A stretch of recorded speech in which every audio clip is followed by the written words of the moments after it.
네, 이재명 체제를 비판하면서 제3지대 신당론을 펼쳐온 이낙연 전 더불어민주당 대표가 오늘 잠시 뒤에 탈당을 공식 선언합니다.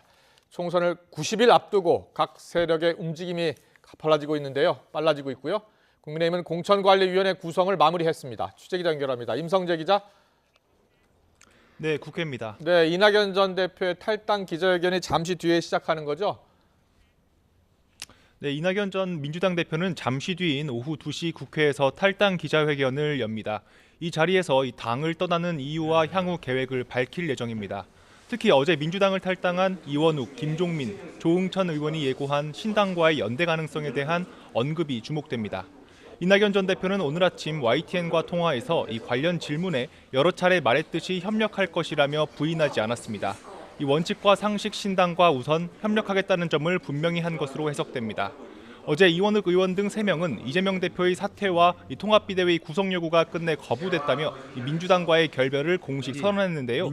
내일 신당 창당 계획을 발표하는 기자회견을 할 것으로 보입니다. 먼저 이낙연 전 대표에게 손을 내민 터라 이 어떤 형태로 연대가 이루어질지 그 방식과 시점에 관심이 쏠리고 있습니다. 또 이낙연 대표가 또 그분도 뜻이 있지 않습니까? 네. 뭐 자기 욕심을 위해서가 아니라 이 한국 정치에 대해서 뭔가 그러니까 문제가 있고 이걸 변화시키겠다는 생각이 있으니까 이 두 가지가 만나는 지점이 있을 겁니다. 이런 가운데 이준석 전 국민의힘 대표가 준비 중인 가칭 개혁신당은 오는 20일 창당을 목표로 이 언론과 교육 분야 공약을 내놓는 등 이 속도를 내고 있습니다. 오늘 이낙연 전 대표의 공식 탈당 선언에 더해 이 원칙과 상식 그리고 개혁신당까지 이 총선을 앞두고 제3지대 지형이 들썩이고 있습니다. 네, 국민의힘 한동훈 비대위원장은 부산에서 현장 행보를 이어가고 있는데요. 공천 심사를 주도할 공천관리위원회를 구성했다고요? 네, 한동훈 비대위원장은 오늘 오전 부산항 국제 컨벤션 센터에서 현장 비대위 회의를 열었습니다. 이 한 위원장 취임 뒤 첫 현장 비대위인데 윤재옥 원내대표를 비롯해 당 지도부가 모두 참석했습니다. 오늘 회의에선 총선 공천 심사를 주도할 이 공천관리위원회 구성 안건이 의결됐습니다. 앞서 선임한 정영환 공관위원장과 함께할 공관위원 명단을 정한 건데요. 이 10명 규모로 정 위원장을 제외하고 외부 인사 6명과 현역 의원 3명으로 꾸려졌습니다.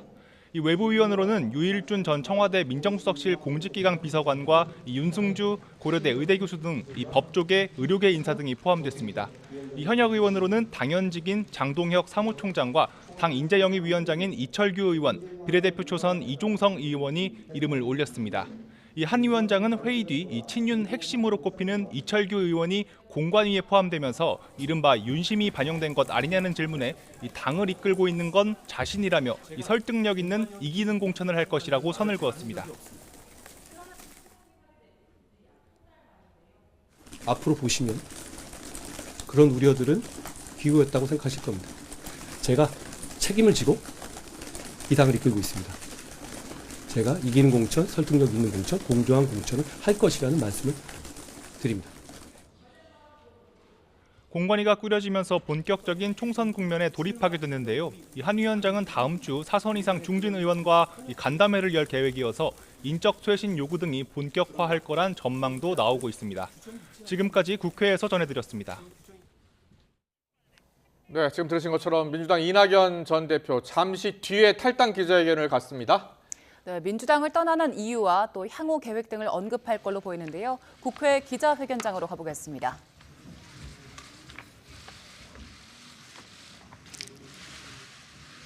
네. 회견문을 낭독하기에 앞서 이재명 대표님의 빠른 쾌유와 당무 복귀를 기원한다는 말씀을 먼저 드립니다. 존경하는 국민 여러분, 더불어민주당 당원 여러분, 우리는 2023년 어두운 한 해를 보내고 2024년 새해를 맞았습니다. 새해에는 가정마다 살림 걱정 덜하고 국가도 세계도 평화를 회복했으면 좋겠습니다. 여러분 모두 새해 복 많이 받으시기 바랍니다. 오늘 저는 24년 동안 몸담았던 민주당을 벗어나 새로운 위치에서 새로운 방식으로 대한민국에 봉사하는 새로운 길에 나서기로 했습니다. 그동안 수많은 사람들이 민주당을 들락날락했지만 저는 민주당을 한 번도 떠나지 않고 지켰습니다. 그렇게 저에게 마음의 집이었던 민주당을 떠난다는 것은 참으로 괴로운 일이었습니다. 저는 오랫동안 고민하며 망설였습니다. 그러나 민주당은 저를 포함한 오랜 당원들에게 이미 낯선 집이 됐습니다. 민주당이 자랑했던 김대중과 노무현의 정신과 가치와 품격은 사라지고 폭력적이고 저급한 언동이 횡행하는 1인 정당, 방탄 정당으로 변질했습니다. 민주당의 정신과 가치를 지키고 구현할 만한 젊은 국회의원들이 잇따라 출마를 포기하는 지경에 이르렀습니다. 당내 비판자와 저의 지지자들은 2년 동안 전국에서 수박으로 모멸받고 처단의 대상으로 공격받았습니다. 저는 그러한 잔인한 현실이 개선되기를 바랐지만 오히려 악화됐습니다. 포용과 통합의 김대중 정신은 실종됐습니다. 민주당의 피폐에는 저의 책임도 있다는 것을 인정합니다. 특히 민주당 소속 시장의 잘못으로 2021년에 치러진 서울시장, 부산시장 보궐선거에 기존 당헌을 고쳐가며 후보자를 낸 것은 제가 민주당 대표로 일하면서 저지른 크나큰 실수였습니다. 대통령 선거를 1년 앞둔 시기에 서울과 부산의 공조직을 가동하는 것이 대선 승리에 도움을 줄 것이라는 얕은 생각을 제가 떨쳐버리지 못했습니다. 또한 2020년 국회의원 선거를 앞두고 공동선대위원장으로 일하면서 민주당 지도부의 위성정당 허용 결정에 제가 동의한 것도 부끄러운 일이었습니다. 저의 그런 잘못을 후회하면서 국민과 당원 여러분께 사과드립니다. 저의 오늘 결정에 대해 저의 아버지처럼 오랜 세월 보상도 이름도 없이 헌신하시는 당원 여러분께 이해를 구합니다. 저는 지금의 민주당이 잃어버린 민주당 본래의 정신과 가치와 품격을 지키고 실현하기 위해 새로운 길에 나섭니다. 저는 죽는 날까지 그 정신과 가치와 품격을 지키겠습니다. 저를 이렇게 몰아세운 것은 무엇보다도 대한민국의 위기였습니다. 저는 이 국가적 위기를 외면해서는 안 된다고 판단했습니다. 지금 대한민국은 안팎으로 추락하고 있습니다. 대한민국은 암흑기에 들어섰습니다. 윤석열 정부는 1987년 민주화 이후 최악의 정부로 기록될 것이 확실합니다. 윤석열 정권은 국정의 거의 모든 분야에서 전례 없는 퇴행과 난맥을 계속하고 있습니다. 대한민국은 침몰로 갈 것이냐, 지속 가능 국가로 회복될 것이냐의 마지막 기로에 섰습니다. 국가적 위기의 핵심은 정치의 위기입니다. 무능한 정권과 타락한 정치가 각자의 사활에만 몰두하며 국가의 위기를 심화시킬 뿐 국가 과제의 그 어느 것도 해결하지 못하고 있습니다. 이 망국적 정치는 민생의 고통을 덜어드리지 못하고 있습니다. 한반도의 평화가 깃들기를 바라는 국민의 여망에 부응하지 못하고 있습니다. 윤석열 정부는 검찰공화국을 거의 완성했습니다. 민주당은 스스로의 사법 리스크로 검찰 폭주를 제어하지 못하고 있습니다. 대한민국은 검찰 독재와 방탄의 수렁에서 헤매고 있습니다. 여야는 그런 적대적 공생관계로 국가를 무너뜨리고 있습니다. 후목불가조, 썩은 나무로는 조각을 할 수 없다는 공자의 말씀처럼 지금의 정치로는 대한민국을 살릴 수 없습니다. 대한민국을 위기에서 구하려면 정치 구조부터 바꿔야 합니다. 무능하고 부패한 거대 양당이 진영의 사활을 걸고 극한 투쟁을 계속하는 현재의 양당 독점 정치 구조를 깨지 않고는 대한민국이 온전하게 지속될 수 없습니다. 서로를 싫어하고 미워하는 혐오와 증오의 양극 정치를 끝내지 않고는 국민이 마음 편히 사실 수 없습니다. 모든 것을 흑백의 양자택일로 몰아가는 양극 정치는 지금 전개되는 다양성의 시대를 대처할 수 없습니다. 정치를 이대로 두어서는 안 됩니다. 이제는 바꿔야 됩니다. 저는 미국과 독일에서 1년 넘게 공부하면서 확실히 배웠습니다. 미국은 양당제 속에서 분열의 늪에 빠져 헤어나지 못하고 있습니다. 독일은 다당제로 극단의 정치를 피하면서 분열을 극복하고 있습니다. 우리도 혐오와 증오의 양당제를 끝내고 타협과 조정의 다당제를 시작해야 합니다. 4월 총선이 그 출발이 되도록 국민 여러분께서 도와주시기 바랍니다. 다당제 실현과 함께 개헌을 통해 분권형 대통령제를 도입했으면 합니다. 현재의 대통령제는 검증되지 않은 인물이 집중된 최고 권력을 잡을 수도 있도록 되어 있습니다. 그 폐해를 우리는 진저리 치며 경험하고 있습니다. 현행 제도를 고쳐 대통령 후보를 철저히 검증하고 대통령의 권력을 최대한 분산해야 합니다. 그렇게 하면 지금 같은 위험을 줄일 수 있습니다. 특히 특권 없는 정치와 성역 없는 법치를 꼭 구현하려 합니다. 정치인 등 누구든 특권을 남용하면 국가기강이 무너진다는 것을 우리는 확인했습니다. 우리가 힘들게 이룩한 법치주의마저 권력에 유린되고 있습니다. 정권은 검찰의 칼로 세상을 겁박합니다. 다수당은 의석수로 방탄하고 대통령은 거부권으로 방탄합니다. 이것이 지금의 대한민국입니다. 그런 현실을 바로잡읍시다. 정치는 모든 특권을 내려놓고 오직 국민과 국가에 봉사해야 합니다. 법치는 성역 없이 바로 서야 합니다. 경제에서는 R&D 지원과 규제 혁파로 기업의 도전을 돕고 미래 기술 산업을 집중 육성하는 등 새로운 성장 동력을 끊임없이 개발하도록 하겠습니다. 복지는 생활에 필수적인 기초 서비스를 국가가 단계적으로 제공하면서 궁극적으로는 중부담 중복지로 발전시키도록 하겠습니다. 문화에서는 지원하되 간섭하지 않는다는 김대중 정부의 원칙을 되살려 제2의 한류를 더 확산시키도록 돕겠습니다.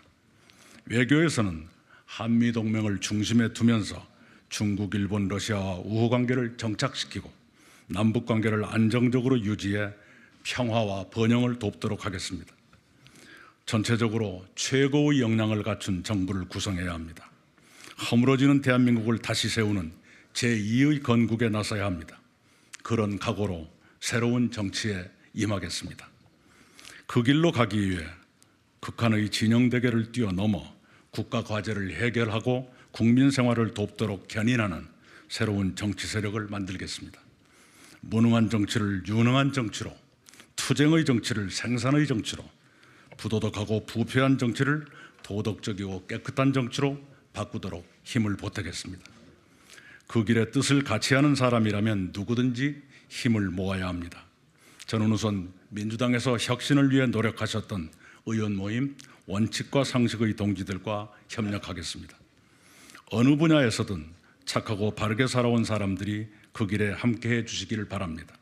특히 청년과 전문직의 참여가 필요합니다. 그런 분들께서 정치 참여의 기회를 얻으시도록 돕겠습니다. 저는 몹시 가난했지만 많은 기회를 누리며 성장했습니다. 저는 국가와 사회로부터 크나큰 혜택을 받았습니다. 저는 그것을 늘 감사하며 살고 있습니다. 제가 국가와 사회로부터 받은 혜택을 국민께 돌려드릴 때가 됐습니다. 제가 무엇이 되겠다는 마음에서 이러는 것이 아닙니다. 저는 저의 의무로서 그 일을 하고자 합니다. 대한민국은 정치 때문에 잘못되고 있습니다. 잘못을 알면서도 모른 척하는 것은 비겁한 죄악입니다. 김대중 대통령은 행동하지 않는 양심은 악의 편이라고 말씀하셨습니다. 저는 무능하고 부패한 정치가 대한민국을 더는 망가뜨리지 못하도록 싸우겠습니다. 그 길은 쉽지 않은 길입니다. 저는 그 길이 쉬워서 가려는 것이 아니라 어렵더라도 가야 하기 때문에 가려 합니다. 국민 여러분의 이해와 성원을 부탁드립니다. 감사합니다.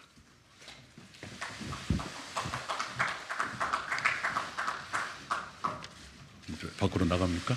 네. 네, 이재명 대표의 빠른 쾌유 또 당무 복귀를 기대한다면서 기자회견을 시작했습니다. 잠깐 정리를 해드리면 24년 몸담았던 민주당 이제 벗어나서 새로운 위치에서 새로운 당을 만들어 나가겠다라고 했습니다. 민주당이 낯선 집이 됐다. 통합 포용의 정신, 김대중 노무현 정신의 가치가 사라졌다. 때문에 새로운 길을 갈 것이다라고 이야기했고요. 윤석열 정권에 대한 강한 비판도 이어졌습니다. 87년 민주화 이후 최악의 정부, 또 검찰공화국을 완성했는데 민주당 스스로 사법 리스크 때문에 검찰 독주를 막지 못했다. 그리고 또 여야가 적절한 공생관계로 국가를 무너뜨리고 있고 이 양당 정치 구조를 깨지 않으면 안 된다. 그러면서 다당제, 또 분권형 대통령제도 주장했습니다. 예, 그렇습니다. 그리고 원칙과 상식 동지들과 협력할 거란 이야기도 했는데요. 청년들 그리고 전문직의 참여가 필요하다면서 그런 분들이 정치 기회를 얻도록 돕도록 하겠다 이렇게 밝히기도 했습니다. 네, 특권 없는 성역 없는 법치를 꼭 구현하겠다고 했는데요. 지금 기자회견 뒤에 기자들의 또 질의응답이 이어질 것 같습니다. 자, 기자들의 질의응답 어떻게 이어지고 있는지 직접 들어볼까요? 네, 잠시만요. 네, 잠깐 들어보겠습니다.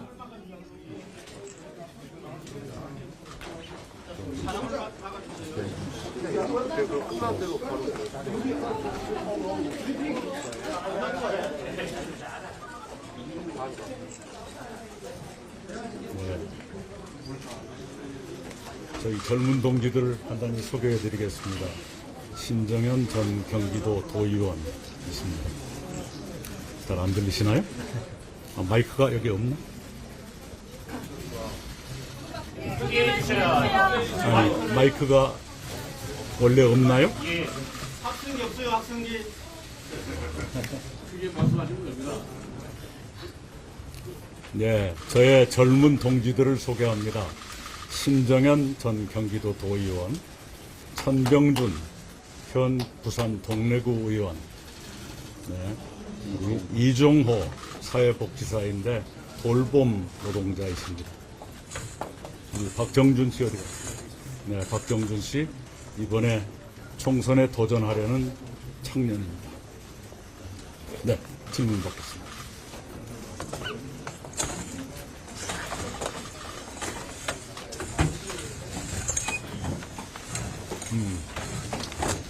더 가까이 오시죠. 네.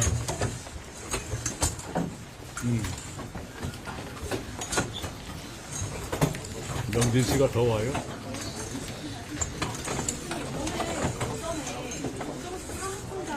앞에. 누가? 네. 네, 그분뿐만 아니라 120여 명의 동료 의원들께서 그런 성명을 발표했다는 걸 알고 있습니다. 제가 그분들의 처지였다면 훨씬 더 점잖고 우아하게 말했을 것 같은데 하는 아쉬움이 있었습니다. 제가 늘 말씀드리는 것처럼 민주당이 국민의 신뢰를 충분히 받지 못하는 것은 단합하지 않아서가 아니라 변화하지 않아서입니다. 그분들이 오늘 제 기자회견을 목전에 둔 시점에 그런 말씀을 하시는 심정은 이해하지만 그런 노력을 평소에 당의 변화를 위해서 썼더라면 어땠을까 하는 아쉬움이 느껴집니다. 왜?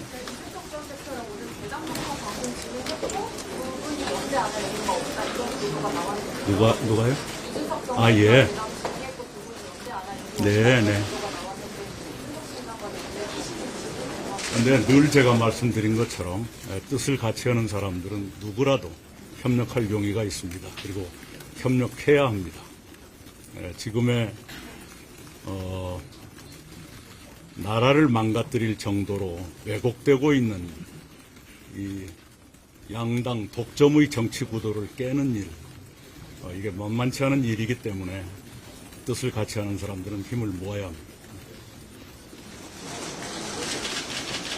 네. 지금 그 양당 정치구도를 깨시다 말씀하셨는데 국민이나 민주당에서 없는 제3당에 민주당에도 없는 어떤 가치들을 자신 당을 만들고자 하신 건지 네. 사실 현재 민주당에도 물어날 수 없는 그런 가치가 따로 있다고 생각합니다. 예. 김대중 대통령은 국민보다 반발짝만 앞서가라 고 주문하시면서 늘 중도 개혁을 추구하셨습니다. 지금 민주당이 놓치고 있는 것이 그런 노선이라 생각합니다. 예전부터 민주당은 중산층과 서민을 위한 정당을 자처해 왔습니다. 그런데 지금 민주당이 과연 중산층과 서민의 신뢰를 충분히 받고 있는가? 또 김대중 대통령께서 추구하셨던 중도 개혁의 길을 걷고 있는가? 는 많은 의문을 남깁니다. 그 길을 저는 민주당이 잃어버리고 있다고 생각합니다. 그 길을 되찾아서 지금처럼 거대 양당들이 사활을 걸고 극한 투쟁만 계속하는 이 상황에서 뭔가 국민을 위해 합의하고 생산해내는 그런 정치로 바꾸는데 새로운 세력이 필요하다 이렇게 생각하고 그 길을 가고자 합니다.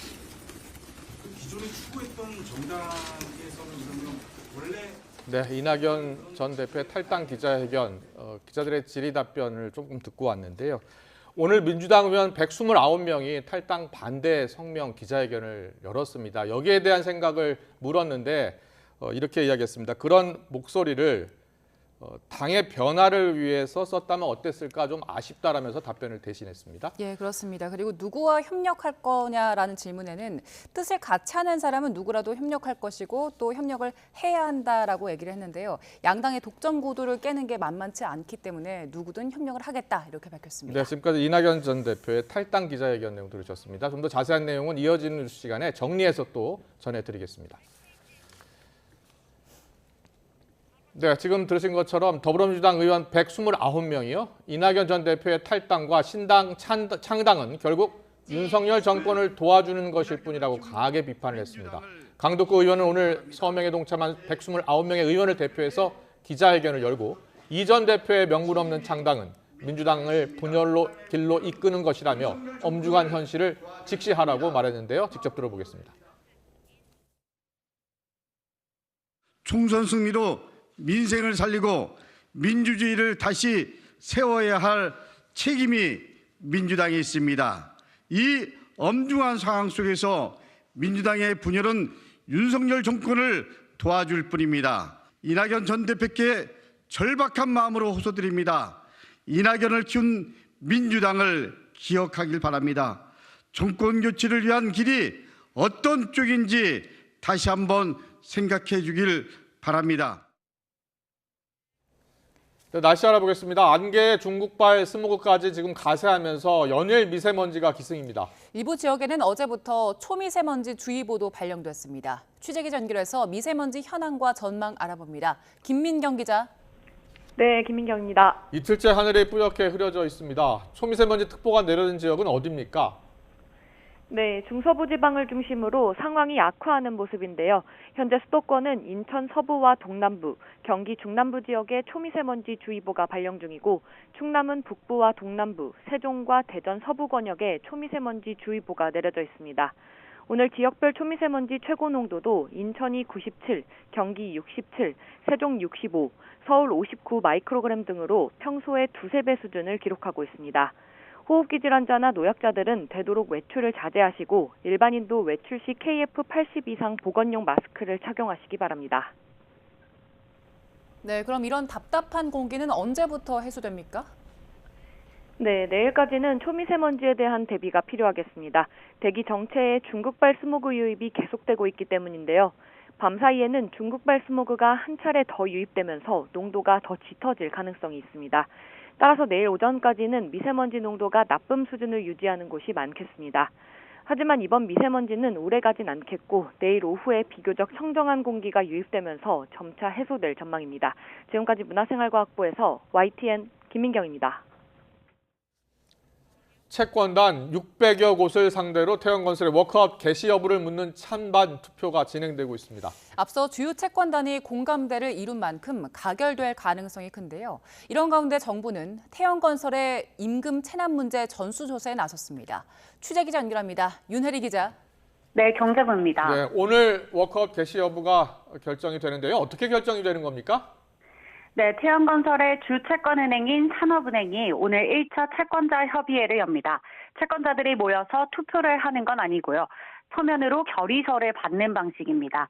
오늘 자정까지 팩스나 이메일로 워크아웃 동의 여부를 밝히면 됩니다. 이렇게 들어온 결의서를 집계해 채권단 75% 이상이 동의한 것으로 나오면 워크아웃이 개시되는 겁니다. 집계에 시간이 걸리는 만큼 정확한 결과는 내일 오전 중에 발표될 것으로 보입니다. 네, 그럼 워크아웃 가결 가능성은 어떻게 전망됩니까? 채권단 75% 이상의 동의가 필요한데 채권자 수가 아니라 채권액을 기준으로 의결권이 구성됩니다. 산업은행과 은행권 비중이 33%, 건설공제조합이 20% 정도입니다. 오늘 투표를 앞두고 어제 주요 채권단이 모였었죠. 산업은행과 5대 은행은 물론 이 금융권까지 대거 모여 태형그룹 측 입장을 듣고 앞으로 대응 방안을 논의했는데 분위기가 우호적이었습니다. 태형 측이 자구 계획을 그대로 지키면 워크아웃 개시와 이후 절차에 문제가 없을 거라고 밝힌 겁니다. 주요 채권단이 워크아웃에 공감대를 이룬 만큼 나머지 채권단도 동참할 가능성이 크다는 관측이 우세합니다. 주요 채권단과 금융당국이 영향력을 행사할 수 있는 채권자 비율이 높기 때문입니다. 오늘 투표 결과 워크아웃이 개시되면 태형건설에 대한 금융사 채권은 최장 넉 달 동안 유예됩니다. 가능성이 크진 않지만 부결된다면 태형건설은 법정 관리 절차에 들어가게 됩니다. 네, 그런데 태형건설이 협력업체에 임금을 제대로 지급하지 않아서 정부가 전수조사에 나서기로 했다고요? 네, 어제 YTN은 태형건설이 지난달 29일 만기를 맞은 외상 매출 채권 담보대출을 갚지 않아 협력사들이 피해를 떠안게 됐고 이로 인해 일부 현장에선 임금이 지급되지 않고 있다고 보도했습니다. 앞서 지난 8일 민주노총 건설노조도 태형건설 협력업체 소속 현장 노동자들이 임금을 제대로 받지 못할 고통을 받고 있다며 규탄 기자회견을 열었는데요. 고용노동부는 오는 15일부터 4주 동안 태형건설 등 건설업종을 중심으로 임금 미지급 현장 정수조사에 나서기로 했습니다. 특히 태형건설이 시공 중인 전국 105개 공사 현장을 전수조사해 임금 체불 문제에 선제 대응하겠다는 계획입니다. 이에 대해 태형 측은 외상 매출 채권 담보대출 결제 과정에서 노임 지급 문제가 발생했다며 노무비는 최우선적으로 해결하겠다고 해명했습니다. 지금까지 경제부에서 전해드렸습니다. 가상화폐로 불리죠. 비트코인이요. 현물 상장지수 펀드 상장과 거래가 미국에서 승인이 됐습니다. 네, 현지 시간 11일부터 거래가 가능한데 대규모 자금이 유입돼서 비트코인이 새로운 전환기에 접어들 거란 관측이 나옵니다. 보도에 최영주 기자입니다. 시장이 예측한 대로 미국 증권거래위원회가 비트코인 현물 ETF의 상장과 거래를 승인했습니다. 게리 갠슬러 미 증권거래위원장은 아크 인베스트먼트가 신청한 비트코인 현물 ETF가 투자자 보호 등의 측면에서 요건을 갖춰 거래를 허용하게 됐다고 밝혔습니다. 갠슬러 위원장은 그동안 불법 거래와 횡령 등을 이유로 비트코인 현물 ETF에 반대 입장을 취했지만 세계 최대 자산 운용사인 블랙록을 비롯해 10여 개 투자 회사가 현물 ETF를 신청하면서 시장에선 승인될 것이라는 기대감이 커져왔습니다. 이에 따라 그레이스케일과 비트와이즈, 해시덱스 등 11개 비트코인 현물 ETF의 거래가 현지 시간 11일부터 가능해집니다. 미 증권거래위원회는 공식적으로는 현물 ETF라는 용어 대신 현물 ETP라는 용어를 사용합니다. 이번 승인 결정에 따라 가상화폐 업계에서는 대규모 투자 자금 유입으로 비트코인 가격이 더 오를 것으로 내다봤습니다. 그동안 가상화폐 투자를 꺼려왔던 투자자들이나 기관 투자자 등 신규 자금이 대거 유입될 수 있기 때문입니다. So I think it's another key step forward in the development of what is still by far the youngest, smallest, and most retail investor dominated of all the asset classes. 미국 증권거래위는 그러나 암호화폐 자산 증권의 상장 기준을 승인할 의향이 있다는 신호는 아니라고 강조했습니다. 비트코인 현물 ETF에 국한된 것일 뿐 비트코인을 승인하거나 보증한 것은 아니라는 얘기입니다. 이에 따라 투자자들은 암호화폐와 관련한 수많은 위험에 대해 여전히 주의를 기울여야 한다고 강조했습니다. YTN 표영주입니다. 한국은행이 올해 처음 열린 금융통화위원회에서 기준금리를 연 3.5%로 다시 한번 동결했습니다. 8차례 연속 동결인데요. 물가 상승률이 여전히 목표 수준에 웃돌고 있다는 점을 고려한 결정입니다. 자세한 내용은 취재기자 연결해서 알아봅니다. 나연수 기자. 네, 한국은행입니다. 네, 예상대로 기준금리를 유지한 거죠? 네, 한국은행 금융통화위원회가 올해 첫 회의에서 금리를 현재 연 3.5%로 동결했습니다. 금통위원 전원의 만장일치 결정입니다. 이로써 금리는 지난해 2월부터 8차례 연속 묶이며 1년째 같은 수준으로 이어지고 있습니다. 금통위는 물가 상승률이 여전히 높은 수준이고 전망의 불확실성도 크다는 점을 주요하게 봤습니다. 따라서 금리 인하 논의는 시기상조라는 판단입니다. 물가 상승률이 목표 수준으로 수렴할 것이라는 확신이 들 때까지 통화 긴축 기조를 충분히 장기간 지속하겠다는 기존 기조를 재확인했습니다. 다만 지난해와 달리 기준금리를 3.75%로 한 차례 더 인상할 가능성은 낮아졌다고 봤습니다. 이창용 한은 총재의 설명으로 직접 들어보시죠.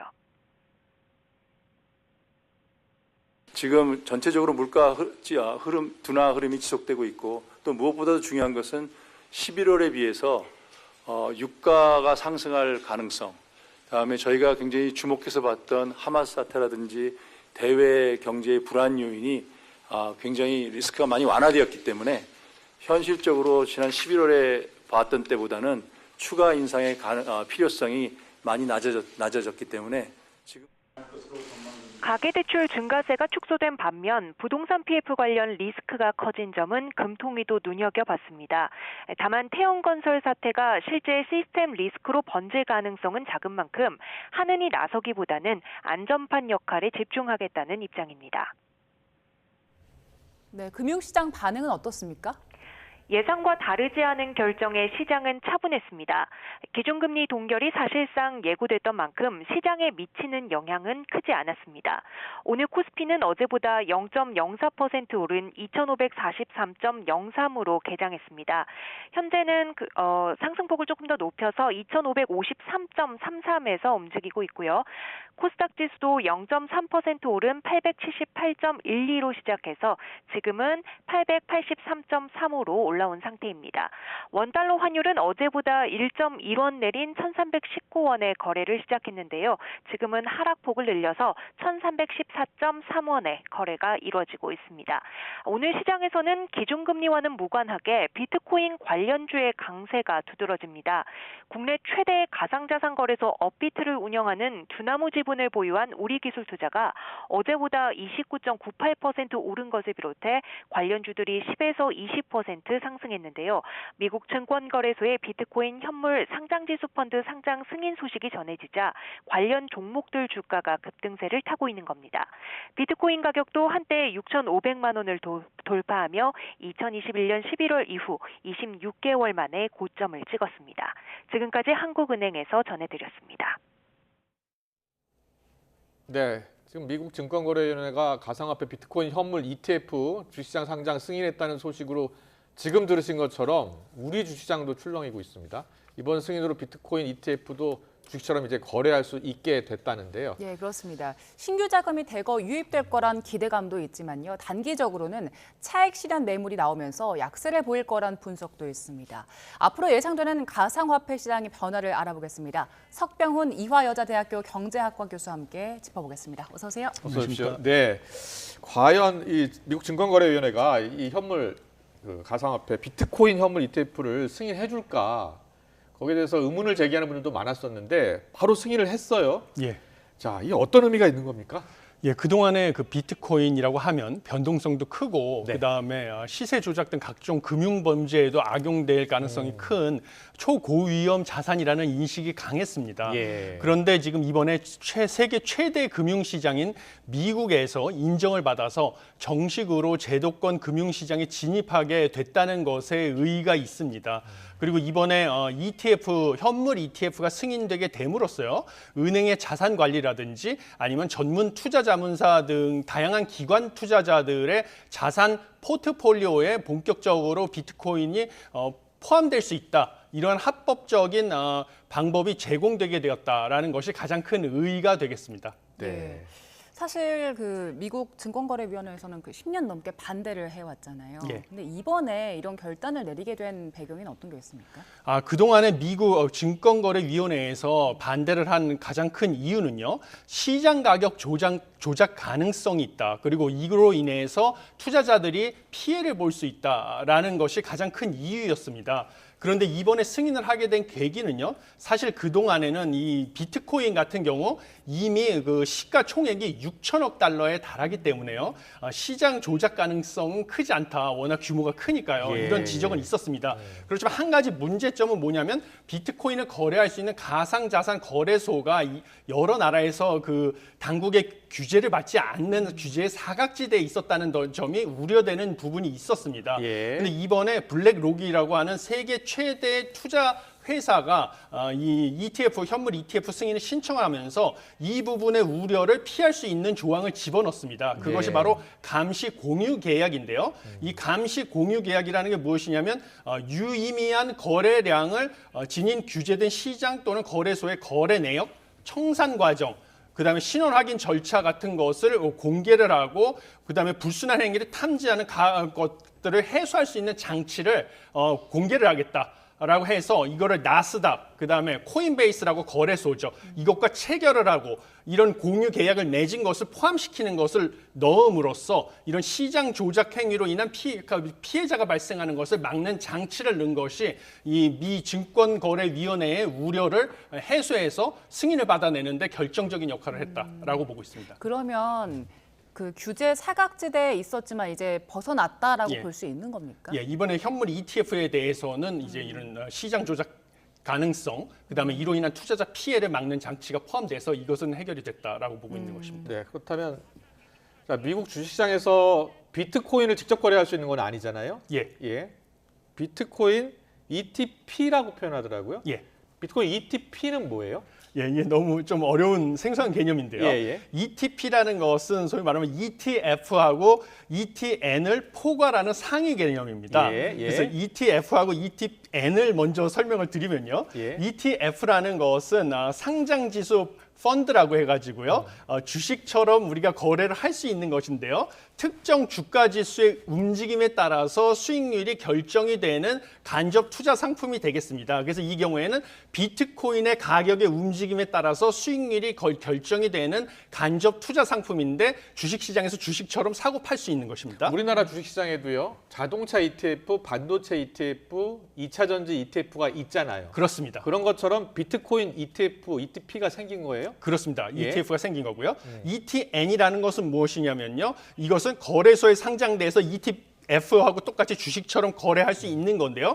이것은 상장지수 채권이라고 해서 증권사의 신용을 바탕으로 해서 뭐 기초지수의 수익률에 따라서 어렵습니다. 수익을 주는 상품입니다. 알겠습니다. 이 두 가지를 합친 ETP인데 예. 쉽게 말씀드리면 비트코인의 가격에 연동해서 예. 수익률이 결정되는 간접 투자 상품인데 주식 거래하듯이 주식처럼 사고 팔 수 있는 것이다. 이렇게 보시면 되겠습니다. 그렇군요. 예. 그러면 이제 비트코인 ETF를 우리가 시장에서 거래할 수 있게 되면 비트코인을 그냥 사는 것과 비트코인 ETF를 사는 것과 그 거래하는 당사자들에게는 어떤 변화가 있는 겁니까? 예, 그동안에 비트코인을 사시려면요.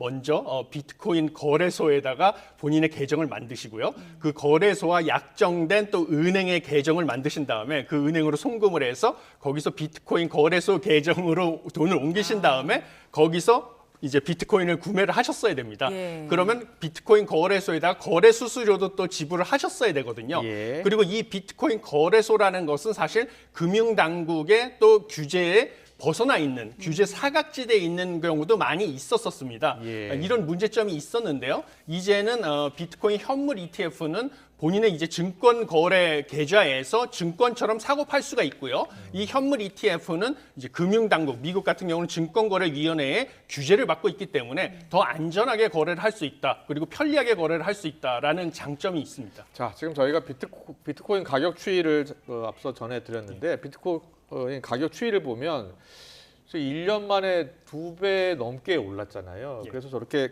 등락을 거듭하기 때문에 변동성이 너무 심해서 주식처럼 거래하기가 좀 어렵지 않느냐. 그래서 그동안 허가가 안 됐었잖아요. 그렇다면 앞으로는요? 앞으로는 우리나라에도 저렇게 비트코인 ETF가 생길 가능성이 있고 전 세계에 다 ETF가 생기는 겁니까? 이미 캐나다하고 그 유럽에는 비트코인 현물 ETF는 있었습니다. 있었는데 이번에 이제 미국이 더 규모가 금융시장 규모가 훨씬 컸는데 미국에서 생긴 게 파급 효과가 큰 것이고요. 사실 우리나라 같은 경우도 뭐 시차는 있겠지만 글로벌 스탠다드를 따라가고 있기 때문에 우리나라도 뭐 생길 가능성은 저도 크다고 보고 있습니다. 그렇고 지금 관건은 지금 가상자산의 대장주인 비트코인이 생겼기 때문에 그 다음 주자인 이더리움이 이제 현물 ETF가 생기는 것이 아니냐라는 것이 이제 추가적인 관심사가 될 것이다라고 보고 있습니다. 지금도 많이 오르고 있는데요? 예, 그렇습니다. 오늘 이제 주의할 사항은 무엇이냐면 원래 이 비트코인 현물 ETF가 승인이 되면 비트코인 가격이 큰 폭으로 뛸 것이 아니냐 이렇게 생각하는 분들도 많았지만요. 정작 비트코인 가격은 큰 움직임은 없었고요. 오히려 이더리움 가격이 급등을 하고 있었습니다. 그러니까 이제 시장에서는 다음 타자는 이더리움이다. 그래서 그동안에는 비트코인은 승인될 것을 선반영하면서 가격이 큰 폭으로 상승을 했는데 이더리움은 오히려 상승폭이 비트코인의 절반 수준에 불과했었거든요. 그래서 다음 타자로 이더리움 현물 ETF가 승인이 될 것이라는 기대가 반영이 돼서 이더리움이 상승하고 있는 것으로 보입니다. 예, 저희가 지금 이더리움 가격을 봤는데 크게 올랐고요. 또 관련주들도 굉장히 급등을 했더라고요. 그래서 앞으로 이 가상화폐 관련 시장, 가상자산 시장 자체 규모가 좀 커질 것이다 이런 분석들 나오고 있는데 얼마나 커질까요? 예, 가상자산 관련된 시장 규모는 지금 해외의 그 금융사들에서 전망을 내놓고 있는데요. 되게 낙관적인 전망들이 많이 있습니다. 일례로 영국의 은행인 스탠다드 차터드에서는 보고서에서 비트코인이 지금 최대 132조 원의 투자 자금이 유입될 것이다 라는 전망이 나왔고요. 비트코인뿐만 아니라 이제 코비 리서치 센터라는 곳에서는 전 세계 가상자산 시장의 시가총액이 지금 지난해 말 기준으로는 1조 6천억 달러인데요. 약 4조 5천억 달러에서 5조 달러 수준까지 최대 3배까지 증가할 것이다. 라는 지금 전망이 지금 나오고 있습니다. 상당히 낙관적인 전망이죠. 비트코인 가격이 하락할 때는 부정적인 전망이 참 많았잖아요. 이제 비트코인은 끝났다 막 이런 전망이 나오다가 또 최근에는 비트코인이 지금의 몇 배 수준으로 더 오를 것이다라는 전망이 많아요. 그래서 비트코인 투자하는 분들은 어떻게 하는 게 좋겠습니까? 일단 투자는 본인 책임으로 신중히 결정을 하셔야 되는데요. 지금 보시면 낙관적인 전망과 비관적인 전망이 엇갈리고 있는 상황입니다. 낙관적인 전망이 훨씬 많은 것 같은데요? 예, 그렇습니다. 지금 일단 보시면 단기적으로는요. 일단 크게 올랐던 비트코인 가격에 대해서 이익을 실현하고자 하는 지금 수요가 있을 가능성이 큽니다. 그래서 단기적으로는 가격 조정이 있을 수도 있다고 저도 보고 있습니다. 그렇지만 중장기적으로는 가격이 상승할 가능성도 있습니다. 왜냐하면 한 3가지 정도 요인을 지목할 수가 있는데요.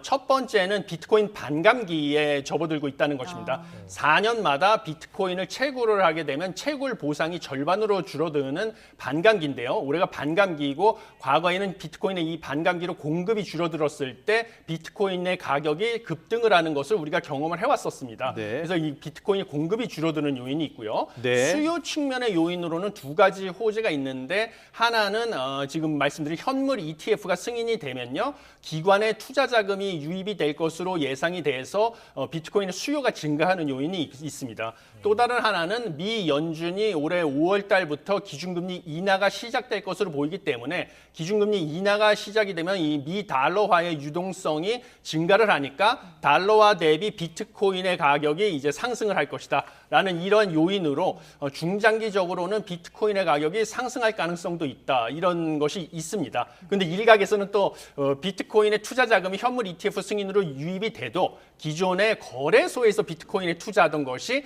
제도권인 현물 ETF 시장으로 이전될 뿐이다. 그래서 실제로 유입되는 것은 크지 않다라는 또 신중론도 있기 때문에요. 예. 투자자분들의 현명한 판단이 필요하다라고 보고 있습니다. 알겠습니다. 예. 투자는 자신의 책임이고 신중하게 접근을 해야 된다는 말씀까지 들었고요. 자, 낙관론과 비관론이 같이 나오고 있습니다. 지금까지 석병훈 이화여자대학교 경제학과 교수와 함께했습니다. 잘 들었습니다. 고맙습니다.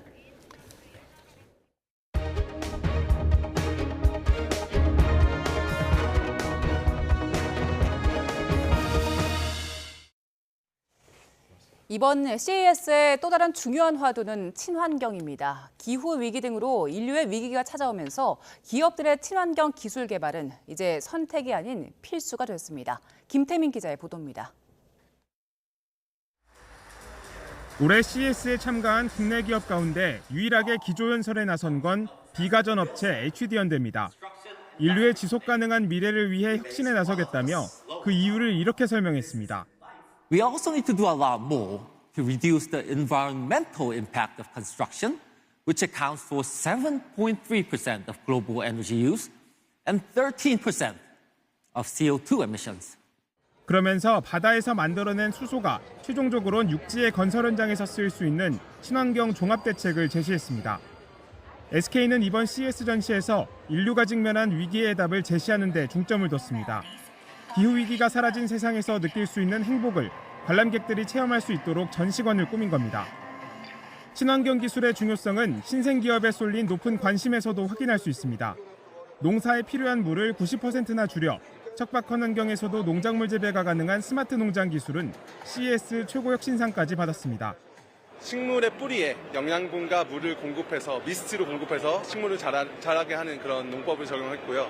물 사용량을 줄였고 그리고 즉각적으로 식량 생산을 가능하게 하는 탄소를 포집해 비료를 만들거나 건물 유리창을 이용한 전력 생산 등 지속 가능한 미래를 위한 고민엔 국경이 따로 없었습니다. 인류 문제를 다 함께 해결하자는 이번 CES 주제처럼 친환경 기술 개발을 위한 기업들의 노력은 앞으로도 이어질 전망입니다. 미국 라스베이거스에서 YTN 김태민입니다. 세계 최대 신기술 박람회인 CES 2024에는 역대 최대 규모인 3,500여 개 기업이 참가했습니다. 올해 총 27개 제품이 최고 혁신상을 받았는데요. 이색 제품들이 눈길을 끌었는데 톡톡 튀는 제품들 살펴볼까요? 먼저 혼다의 접이식 전기 스쿠터입니다. 남성이 뭔가를 꺼내는데요. 쑥쑥 펴니까 미니 스쿠터로 변했습니다. 최대 시속이 24km에 이르고요. 110V 콘센트로 3시간 반 만에 완전 충전이 가능한데 한 번 충전하면 19km가량 주행할 수 있습니다. 작지만 수납 공간도 있습니다. 자, 이건 그냥 평범한 가방처럼 보이죠. 그런데 알고 보면 어디서든 음식을 데울 수 있는 휴대용 전자레인지입니다. 발열 섬유로 만들었는데 무게가 300g에 불과합니다. 배터리로 전원을 켜면 5분 안에 80도, 20분 안에 130도까지 온도가 올라가서 즉석밥이나 카레를 데울 수 있고요. 야외에서도 이렇게 따뜻한 음식을 먹을 수 있고 또 반대로 시원하게 보관하는 것도 가능합니다. 캠핑용으로 제격일 것 같죠? 그리고 시각장애인을 위한 미니 키보드도 혁신상을 받았습니다. 한 손에 들어오는 크기인데요. 단 6개의 키로 36개 키를 입력할 수 있습니다. 눈으로 키를 보지 않아도 손가락 감각으로 타이핑이 가능하기 때문에 시각장애인들의 소통을 원활하게 만들어줍니다. 최고 혁신상을 받은 제품들을 보니까 기술로 달라질 우리 일상을 상상해보게 되는데요. 올해도 어김없이 펼쳐진 신기술의 향연은 현지 시간으로 오는 12일까지 이어집니다. 네, 대기 정체 중국발 스모그까지 가세하면서 이틀째 초미세먼지가 기승인데요. 서쪽 지방 곳곳에는 미세먼지 특보도 발령이 되어 있습니다. 미세먼지 현황 전망을 기상캐스터 연결해 다시 한번 알아보겠습니다. 공은재 캐스터. 네, 난지 한강공원에 나와 있습니다. 네, 앞서 취재기자 통해서 한번 확인을 했었는데요. 직접 보니까 한강이 정말 뿌였네요. 네, 그렇습니다. 제 뒤로 보이는 한강 주변은 뿌연 초미세먼지에 가려서 온통 회색 빛입니다. 이 대기 정체 중국발 스모그까지 겹쳤기 때문인데요. 특히 중서부 지역을 중심으로는 어제부터 이틀째 호흡기에 안 좋은 초미세먼지 농도가 평소보다 2배에서 3배 높게 나타나고 있습니다. 대기질은 내일 오전까지 계속해서 나쁨 수준 유지할 것으로 보이니까요. 호흡기 관리 철저히 해주셔야겠습니다. 자세한 미세먼지 상황 살펴보겠습니다. 현재 서울 등 수도권과 충청, 광주와 대구에서 초미세먼지 농도 나쁨 수준 보이고 있고 경기와 인천, 충남과 세종에는 초미세먼지 주의보가 발령 중입니다. 대기가 정체하면서 오늘 종일 전국 곳곳에서 공기가 답답하겠고요. 밤 사이에는 중국발 스모그가 추가로 유입돼서 내일 오전까지 대기질이 악화하겠습니다. 노약자와 어린이, 호흡기 질환자는 외출을 자제하시는 게 좋겠습니다. 먼지만 아니라면 오늘 낮 동안 전국에 구름만 지나는 가운데 큰 추위는 없습니다. 다만 중부를 중심으로 하늘이 점차 흐려지고 있는데요. 오늘 밤부터 강원 지역에는 1cm 미만의 약한 눈이 오겠고 경기 동부에는 눈이 날리는 곳이 있겠습니다. 내일 아침 기온 살펴보면 서울 영하 3도, 광주 2도, 부산 3도로 크게 춥지 않겠습니다. 다만 밤사이 유입된 중국발 스모그에 공기가 답답한 만큼 출근길에는 미세먼지용 마스크 챙겨주셔야겠고요. 미세먼지는 내일 오후부터 점차 해소될 것으로 보입니다. 내일 서울 낮 기온 4도, 광주 9도, 부산 11도로 오늘과 비슷하겠습니다. 비교적 온화한 날씨는 주말에도 이어지겠고요. 휴일에는 중서부와 호남 지방에 또 한 차례 비나 눈이 예상됩니다. 비가 내린 뒤에는 예년 수준의 겨울 추위가 나타나겠습니다. 한편 영동 북부에는 강풍주의보가 내려진 가운데 오늘 동해안에는 초속 15m 안팎의 강풍이 예상됩니다. 시설물 관리와 안전사고 없도록 각별히 유의해 주시기 바랍니다. 지금까지 YTN 고은재입니다. 국민의힘과 정부가 당정협의회를 열고 소상공인을 포함해서 서민들의 대출 연체 기록을 지워주는 이른바 신용 사면 방안을 논의했습니다. 구체적인 대상자 선정 기준과 시행 시기 등을 종합적으로 합의했을 걸로 보이는데요. 논의 결과가 발표됩니다. 현장으로 가보겠습니다. 협의에서 논의한 사항을 간략하게 보고해드리겠습니다. 첫째, 연체 채무 전액 상환자 최대 290만 명에 대한 신용 회복을 지원하기로 결정했습니다. 코로나19가 엔데믹으로 전환된 상황에서도 서민과 소상공인들은 고금리, 고물가 등으로 힘겨운 경제 상황에 처해 있습니다. 특히 서민과 소상공인들이 불가피한 상황으로 대출을 연체했지만 이후 연체 금액을 전액 상환을 해도 과거에 연체가 있었다는 이유로 금융거래와 경제활동에 어려움 등을 겪고 계십니다. 당은 이분들이 연체 금액을 전액 상환한 경우에는 정상적 경제활동으로 신속히 복귀할 수 있도록 금융지원 방안을 마련해 줄 것을 정부와 금융권에 요청한 바 있습니다. 정부에서도 과거 IMF 시절에 2차례 걸쳐 그리고 코로나19가 한창 유행하던 2021년 8월 등 취약 차주에 대한 신용 회복을 3차례 지원했던 선례를 들어 이번에도 엄중한 경제 상황을 고려하여 적극적인 신용회복 지원이 필요하다는 데 공감하였고 금융권의 관련 조치를 요청하였습니다. 구체적으로는 21년 8월 신용사면의 연장선상에서 21년 9월부터 24년 1월까지 2천만 원 이하 연체자 중 24년 5월 말까지 전액 상환하는 사람을 지원 대상으로 요청하였습니다. 이에 대해 금융권은 최대한 신속히 신용회복 지원 방안을 마련하여 이르면 내주 초에 협약을 체결하고 조치를 이행해 나가기로 하였습니다. 금융권의 신용회복 지원 시 최대 290만 명이 연체 기록 삭제의 혜택을 받을 것으로 예상됩니다. 연체 기록이 삭제되면 신용점수가 상승하게 되어 카드 발급이나 좋은 조건으로 신규 대출을 받는 등의 정상적 금융생활이 가능할 것으로 기대합니다. 둘째, 금융채무와 통신채무를 통합하여 채무 조정하는 등 취약계층에 대한 채무 조정 기능을 강화하기로 하였습니다. 금융과 통신채무를 동시에 연체한 사람은 금융채무만 연체한 사람에 비해 경제 사정이 더 어려운 한계 채무자일 가능성이 매우 큽니다. 이에 통신업계와 신용회복위원회가 협의해 금융, 통신 채무의 통합 채무 조정을 실시하는 방안을 마련하여 추진하기로 하였습니다. 최대 37만 명의 통신 채무 연체자에 대한 금융, 통신 채무 조정을 통해 성실한 상환과 신속한 재기를 돕도록 하겠습니다. 또한 기초수급자 등에 대한 신속 채무조정 특례도 확대하기로 하였습니다. 신속 채무조정 이자 감면폭을 현행 30에서 50%에서 50에서 70%로 확대할 것입니다. 이를 통해 연간 기초수급자 5,000명 정도가 상환 부담을 덜고 신속히 재기할 수 있을 것으로 기대합니다. 이상으로 마치겠습니다. 네, 혹시 질문 있으십니까?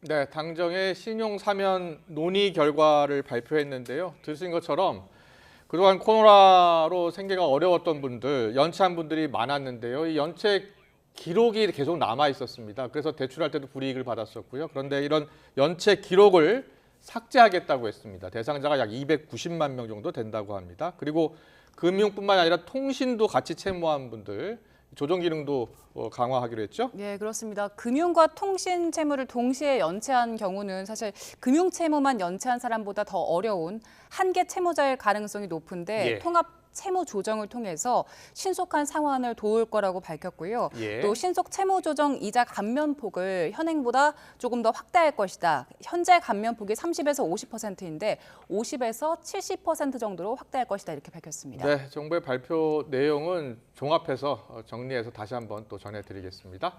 그리고 또 속보가 들어왔네요. 네, 속보 또 전해드리겠습니다. 옥시에 이어서 두 번째로 많은 가습기 살균제 피해자가 신고된 제품인 가습기 메이트. 이 가습기 메이트를 만들고 판매한 업체 관계자들이 2심에서는 유죄를 선고받았습니다. 서울고등법원은 오늘 업무상 과실치사 혐의 등으로 기소된 홍지호 전 SK케미칼 대표와 안용찬 전 애경산업 대표 등 13명에게 유죄를 선고했습니다. 홍 전 대표 등은 가습기 살균제 원료 물질인 CMIT와 MIT 등이 유해하다는 걸 알고도 제조와 판매에 관여해서 살균제 피해를 초래한 혐의로 재판에 넘겨졌습니다.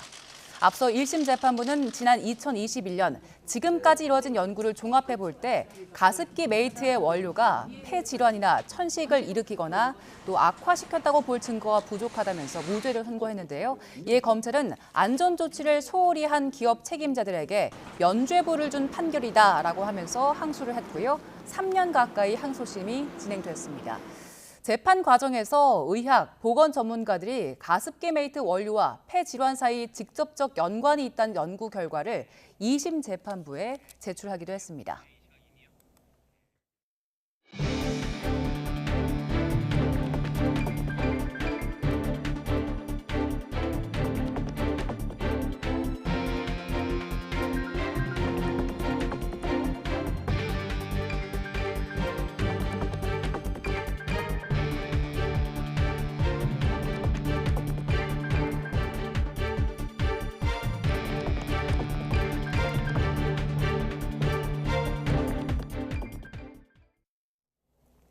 최근 온라인 쇼핑몰 등에서 어린이 의류나 인형을 직접 만들 수 있는 뜨개질 키트가 많이 팔리고 있는데 조심해야겠습니다. 예, 일부 제품에서 나비나 노닐페놀 등 건강에 치명적인 유해 물질이 나왔습니다. 김선희 기자의 보도입니다.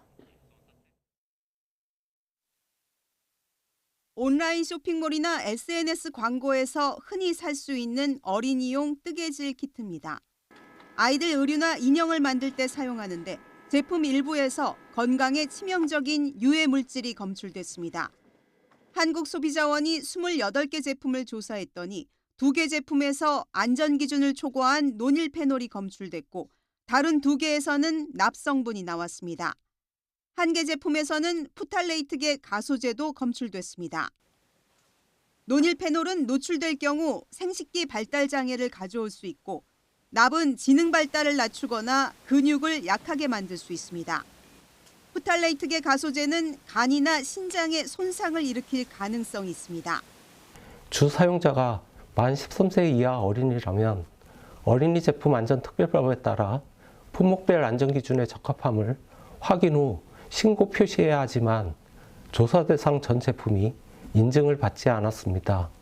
뜨개질 도안에 따라 만든 완성품도 조사해보니 4개 제품 모두 안전기준을 벗어났습니다. 유아용 제품은 얼굴이나 목, 가슴 부분에 끈이 있으면 질식 위험이 있는데 부착한 겁니다.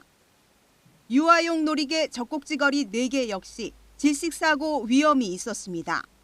놀이개 젖꼭지 거리에 있는 우류 부착 기구에는 아이들이 삼켰을 때 질식을 방지하기 위해서 일정 크기의 공기 구멍이 필요한데 그 부분이 미흡한 것으로 나타났습니다.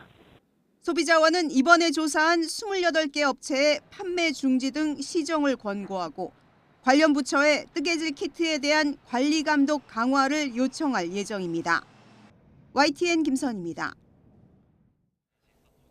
생후 한 달 된 아기를 살해한 뒤 유기한 친모가 1심에서 실형을 선고받았습니다. 수원지방법원은 오늘 살인과 시체 유기 혐의 등으로 구속 기소된 20대 A씨에게 징역 5년을 선고했습니다. 재판부는 A씨가 피해자를 양육할 수 없었던 절박한 사정이 있었다고 보기 어렵고 시신을 풀숲에 유기하는 등 최소한의 예의도 갖추지 않았다면서 질타했습니다. A씨는 지난 2019년 4월 대전에서 낳은 자신의 아이를 출산 한 달 만에 살해하고 시신을 유기한 혐의로 기소됐습니다. A씨는 아기가 선천성 질병으로 치료를 받게 되자 혼자 키울 자신이 없어 범행했다고 진술했습니다. 초등학생 형제를 상습적으로 학대한 계모와 이에 동조한 친부가 첫 재판에서 혐의를 인정했습니다. 수원지방법원은 오늘 상습 아동학대 혐의로 기소된 40대 계모 A씨와 친부에 대한 1차 공판을 열었습니다. 재판에 나온 두 사람은 검찰의 공소 사실을 모두 인정한다고 밝혔습니다. A씨는 지난 2021년 5월부터 재작년 12월까지 경기도 주거지에서 초등학생 형제를 상습적으로 학대해온 혐의를 받습니다. A씨는 생일 선물로 꽃바구니를 사온 피해 아동에게 돈을 함부로 쓴다며 손바닥을 때리는 등 학대해온 걸로 조사됐습니다. 친부 역시 범행을 알면서도 묵인하고 함께 자녀들을 때린 혐의로 기소됐습니다. 출퇴근길에 혼잡한 지하철을 타면 숨이 턱 막힐 정도로 답답하고 불편한 느낌 많이 받아보셨을 겁니다. 네, 이걸 개선하기 위해서 의자를 없앤 열차 구간이 시범 도입됐는데요. 시민들이 어떻게 느끼고 있는지 권준수 기자가 현장을 가봤습니다. 아침 8시를 조금 넘은 시간 서울 지하철 4호선 성신여대 입구역입니다. 출근길 승객 혼잡도가 무려 190% 수준인 곳으로 병원보다 2배 많은 사람이 지하철에 몸을 싣고 있습니다.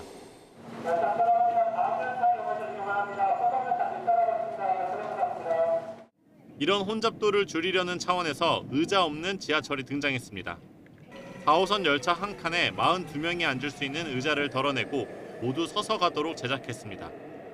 열차 한 칸에 의자를 없애 확보된 공간은 12.6제곱미터. 더 많은 승객을 수용할 수 있는 만큼 혼잡도가 줄어든다는 계산입니다. 보시는 것처럼 이 열차 칸에는 의자가 없는 대신에 더 많은 손잡이를 설치해뒀습니다. 그리고 노약자들을 위한 의자는 그대로 놓아뒀습니다. 의자 없는 지하철에 탄 승객들은 어떻게 느낄까? 일단 다른 칸에 비해 혼잡도가 줄어 다소나마 숨통이 트인다는 반응이 나옵니다. 답답함이 덜하고 혼잡도가 덜하니까 좋은 것 같습니다. 아무래도 의자가 없다 보면 급정 가거나 이랬을 때 같이 이렇게 쏠리거나 이러면 좀 다칠 수 있다는 생각이 들긴 하는데 그런 거는 좀 차차 개선해 나가면 좋지 않을까. 반면 앉지 못하는 불편함을 호소하거나 혼잡도가 나아진 건지 모르겠다는 의견도 있습니다. 저는 개인적으로 좀 불편하고요. 여기는 좀 괜찮을지 몰라도 사람들이 칸을 피하는 것 같아요. 저쪽이 너무 많아서 다시 그냥 어쩔 수 없이 여기 서 있게 되어 있는데 저 같은 경우는 좀 긴 거리를 가다 보니까. 전문가들은 혼잡도를 낮추는 건 좋지만 대중교통이 갖는 의미를 되짚어봐야 한다고 조언합니다.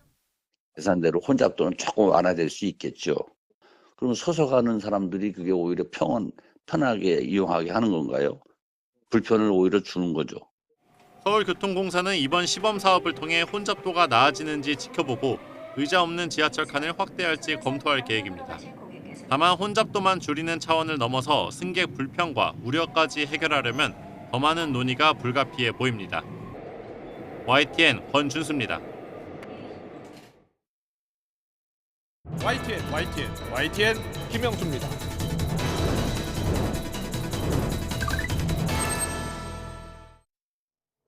네, 22대 국회의원 선거 총선을 90일 앞두고 여야에서 신당 창당 바람이 불고 있습니다. 어제 민주당에서 탈당한 김종민, 조응천, 이원욱 의원이 내일 창당 계획을 발표하기도 했는데요. 조응천 의원은 현재 6석인 정의당보다 더 많은 의석을 확보해서 기호 3번을 달고 총선에 나오겠다면서 1차 목표를 제시했습니다. 이준석 전 국민의힘 대표도 당장은 기호 3번 경쟁을 할 수 있다면서 다른 신당과의 연대 가능성, 연대 시나리오를 언급을 했는데요. 선거연대로 지역구와 비례대표를 나눠서 충돌하지 않게 조정하는 방안 하나, 그리고 지역구는 단일 기호로 출마하고 비례대표는 각자 정강 정책으로 심판받는 분리형 방안, 그리고 세 번째로 가장 잘 결합된 합당까지 이 세 가지 방안을 모두 열어놓고 있다고 했습니다. 하지만 이 빅텐트론에 대해서 우려하는 시각도 있습니다. 오늘 탈당과 신당 창당을 선언한 이낙연 전 대표와 가까운 신경민 전 의원은요. 빅텐트론에 함정도 있다면서 서로 가치나 지향점이 달라서 갈등을 일으킬 수 있고 선거 끝나고 흩어지는 것 아니냐는 지적이 벌써부터 나오고 있다고 말했습니다. 오늘 더 정치는 이준석 전 대표, 조응천 의원의 목소리 듣고 시작하겠습니다. 천하람 위원장은 이제 그 현역 의원 수로 이제 정해지니까 기호 3번은 우리가 좀 무난할 것 같다 이렇게 또 전망을 했더라고요. 저도 그 전망에는 공감하고요. 저랑 거의 동일한 판단이다 이렇게 보시면 돼요. 뭐 이낙연 총리의 행보에도 동참하는 뭐 민주당 계열 인사들이 있을 텐데 그분들과 저희가 당을 따로 할지 같이 할지 이런 것도 미정이지만은 3번 경쟁은 할 수 있다 이렇게 봅니다. 7석을 무조건 만들어야 되겠다는 생각이죠. 7석 이상은. 그러니까 1차 목표는 7석 이상 그리고 지지율은 15% 이상. 네, 그 선거 비용 보전. 네. 찍어도 사표가 되지 않는다는 확신을 드리려면은 기호 3번으로 뭉쳐야 돼요. 합당하지 않으면 기호 3번이 될 수가, 기호 3번에 다 모일 수가 없는 거죠. 그렇죠. 네, 오늘의 정무 현안 짚어보는 시간입니다. 조혜진 국민의힘 의원, 박주민 민주당 의원, 원내수석 부대표 나와 계십니다. 어서 오십시오. 안녕하세요. 네, 안녕하십니까. 안녕하세요. 네. 오늘 전수 시간이 잊었죠. 2시에 이낙연 전 대표가 탈당 기자회견을 했습니다. 민주당을 떠나는 이유 그리고 앞으로의 행보에 대해서도 이야기했는데 일단 신당 창당을 하겠다는 입장을 밝혔고요. 앞서 탈당한 원칙과 상식, 비명계 의원 3명 의원들과 손을 잡는 방안도 생각해보겠다라고 했습니다. 자, 박주민 원내수석 대표께서 여러 생각이 드실 것 같아요. 그렇죠? 네, 같이 정당 활동도 오래 하셨고, 네, 민주당 의원들이 탈당 반대 성명도 냈던데요. 네, 그러니까 사실은 이제 몇 주 전쯤에 일부 의원님들이 이제 주도가 돼서 129분이 예, 좀 모인 129. 상태에서 예. 사실상 국회의원 전원이 참여할 수 있는 그런 분위기였는데 멈춘 상태였거든요. 그걸 가지고 있다가 이제 오늘 탈당 기자회견 하신다니까 오늘 오전에 이제 기자회견을 한 것입니다. 네, 탈당을 막을 수는 없었습니까? 어땠습니까? 제가 직접 뭐 이낙연 대표님 또는 그 측근들과 이야기 나눈 적은 없습니다만 제가 아는 바로는 굉장히 많은 의원님들이 탈당을 직접 해보시지 직접 만류 안 하셨어요? 저건 뭐 이렇게 평상시 사이가 좋거나 그러지 않으셔서 역효과가 오히려 나지 않았을까요? 아, 그랬어요? 그래서 하여튼 뭐 많은 분들이 그 접촉을 했고 대화가 있었던 것으로 알고 있습니다. 네. 원칙과 상식에 있었던 분들과도 비슷한 과정이 있었던 것으로 제가 알고 있고요. 예. 그런데 일단은 그 129명의 국회의원분들이 우려했던 게 있잖아요. 네. 단합을 해야 되는데 네. 분열이 돼서는 안 된다는 이야기 아니었습니까? 그만큼 우려가 되기 때문 아니에요? 그러니까 뭐 어느 당이나 마찬가지입니다. 예. 총선을 앞두고 내용을 겪는다든지 그 내용이 너무 격화돼서 분열의 모습으로 비춰지면은 좋은 성적을 거둘 수가 없고 실제 거둔 적이 없습니다. 그러니까 그런 어떤 부작용이나 이런 것들을 저희가 우려할 수밖에 없는 거죠. 예. 자, 국민의힘 같은 경우에는 뭐 이준석 전 대표가 이미 신당 계획을 일찌감치 밝혔고요. 뭐 당원이 4만 명 넘게 벌써 가입했다고 하고요. 구체적인 시나리오 계획도 발표하고 있는데 국민의힘에서는 지금 어떻게 보고 있어요? 이준석 전 대표 신당, 그리고 이낙연 전 대표 신당, 또 빅텐트론 여러 이야기 나오잖아요. 원래가 여야 할 것 없이 역대 선거 때마다 신당은 어려웠고 성공 사례도 뭐 별로 없고 굳이 뭐 여야 양당을 나눠서 평가를 하자면 그 탈당한 모당이 성공하면 신당은 가라앉고 모당이 가라앉으면 신당은 뜨고 이렇게 이제 반비례 관계잖아요. 그렇군요. 예, 그럴 수 있죠. 여야가 더 혁신하고 난다면, 더 혁신해서 국민적인 지지를 받는다면. 그러니까 만약 국민의힘이 혁신하지 못하고 구태를 보이면은 뭐 이준석 신당이 이제 힘을 받을 것이고 민주당이 만약에 혁신을 하게 되면은 이낙연 신당이 가라앉을 것인데 당장 눈앞에 이렇게 현실을 보면은 거꾸로예요. 거꾸로예요? 민주당은 그 혁신의 핵심이 결국은 이재명 대표, 민주당의 최대 리스크인 이재명 대표 거취 문제인데 그 뭐 바뀔 여지가 전혀 없잖아요. 그 때문에 이제 저분들도 나가시는 것이고 안 나가면은 그 리스크를 그대로 안고 그러니까 안 물러나면 그 리스크 그대로 안고 가야 되기 때문에 뭐 별 변화나 희망, 쇄신, 혁신 이 가능성이 별로 안 보이는 게 현실이고 근데 저희 당은 어쨌든 간에 실패를 거듭하면서 이제 비대위까지 나왔고 적어도 오늘 이 시점까지는 한동훈 비대위가 당의 이 지지를 끌어올리고 있습니다. 그러려면은 각 당에서 나간 신당들이 어느 쪽에 힘을 받고 어느 쪽에 가라앉을 것인가는 뭐 이렇게 상식적으로 보면 이제 판단이 될 텐데 그거는 그거고 어쨌든 신당이 되려면은 독자적으로는 힘들 것이고 다 합해야 되는데 합하면 어떻게 보면 좀 변수가 될 수도 있겠는데 그 홀로 서기도 힘들지만 합하는 건 사실 더 힘들거든요. 알겠습니다. 합하면 더 힘들다라는 이야기도 나오고 합하는 있는데 합하면 좋은데 합하는 게 더 힘들다는 거죠. 알겠습니다. 어제는 원칙과 상식 소속 비명계 의원 3명 탈당 기자회견했고 오늘은 이낙연 전 대표 탈당 기자회견을 했는데요. 이낙연 전 대표 또 강북구 민주당 의원의 만류 기자회견까지 함께 들어보겠습니다. 그러나 민주당은 저를 포함한 오랜 당원들에게 이미 낯선 집이 됐습니다. 김대중과 노무현의 정신과 가치와 품격은 사라지고 폭력적이고 저급한 언동이 횡행하는 1인 정당, 방탄 정당으로 변질했습니다. 지금의 민주당이 잃어버린 민주당 본래의 정신과 가치와 품격을 지키고 실현하기 위해 새로운 길에 나섭니다. 혐오와 증오의 양당제를 끝내고 타협과 조정의 다당제를 시작해야 합니다.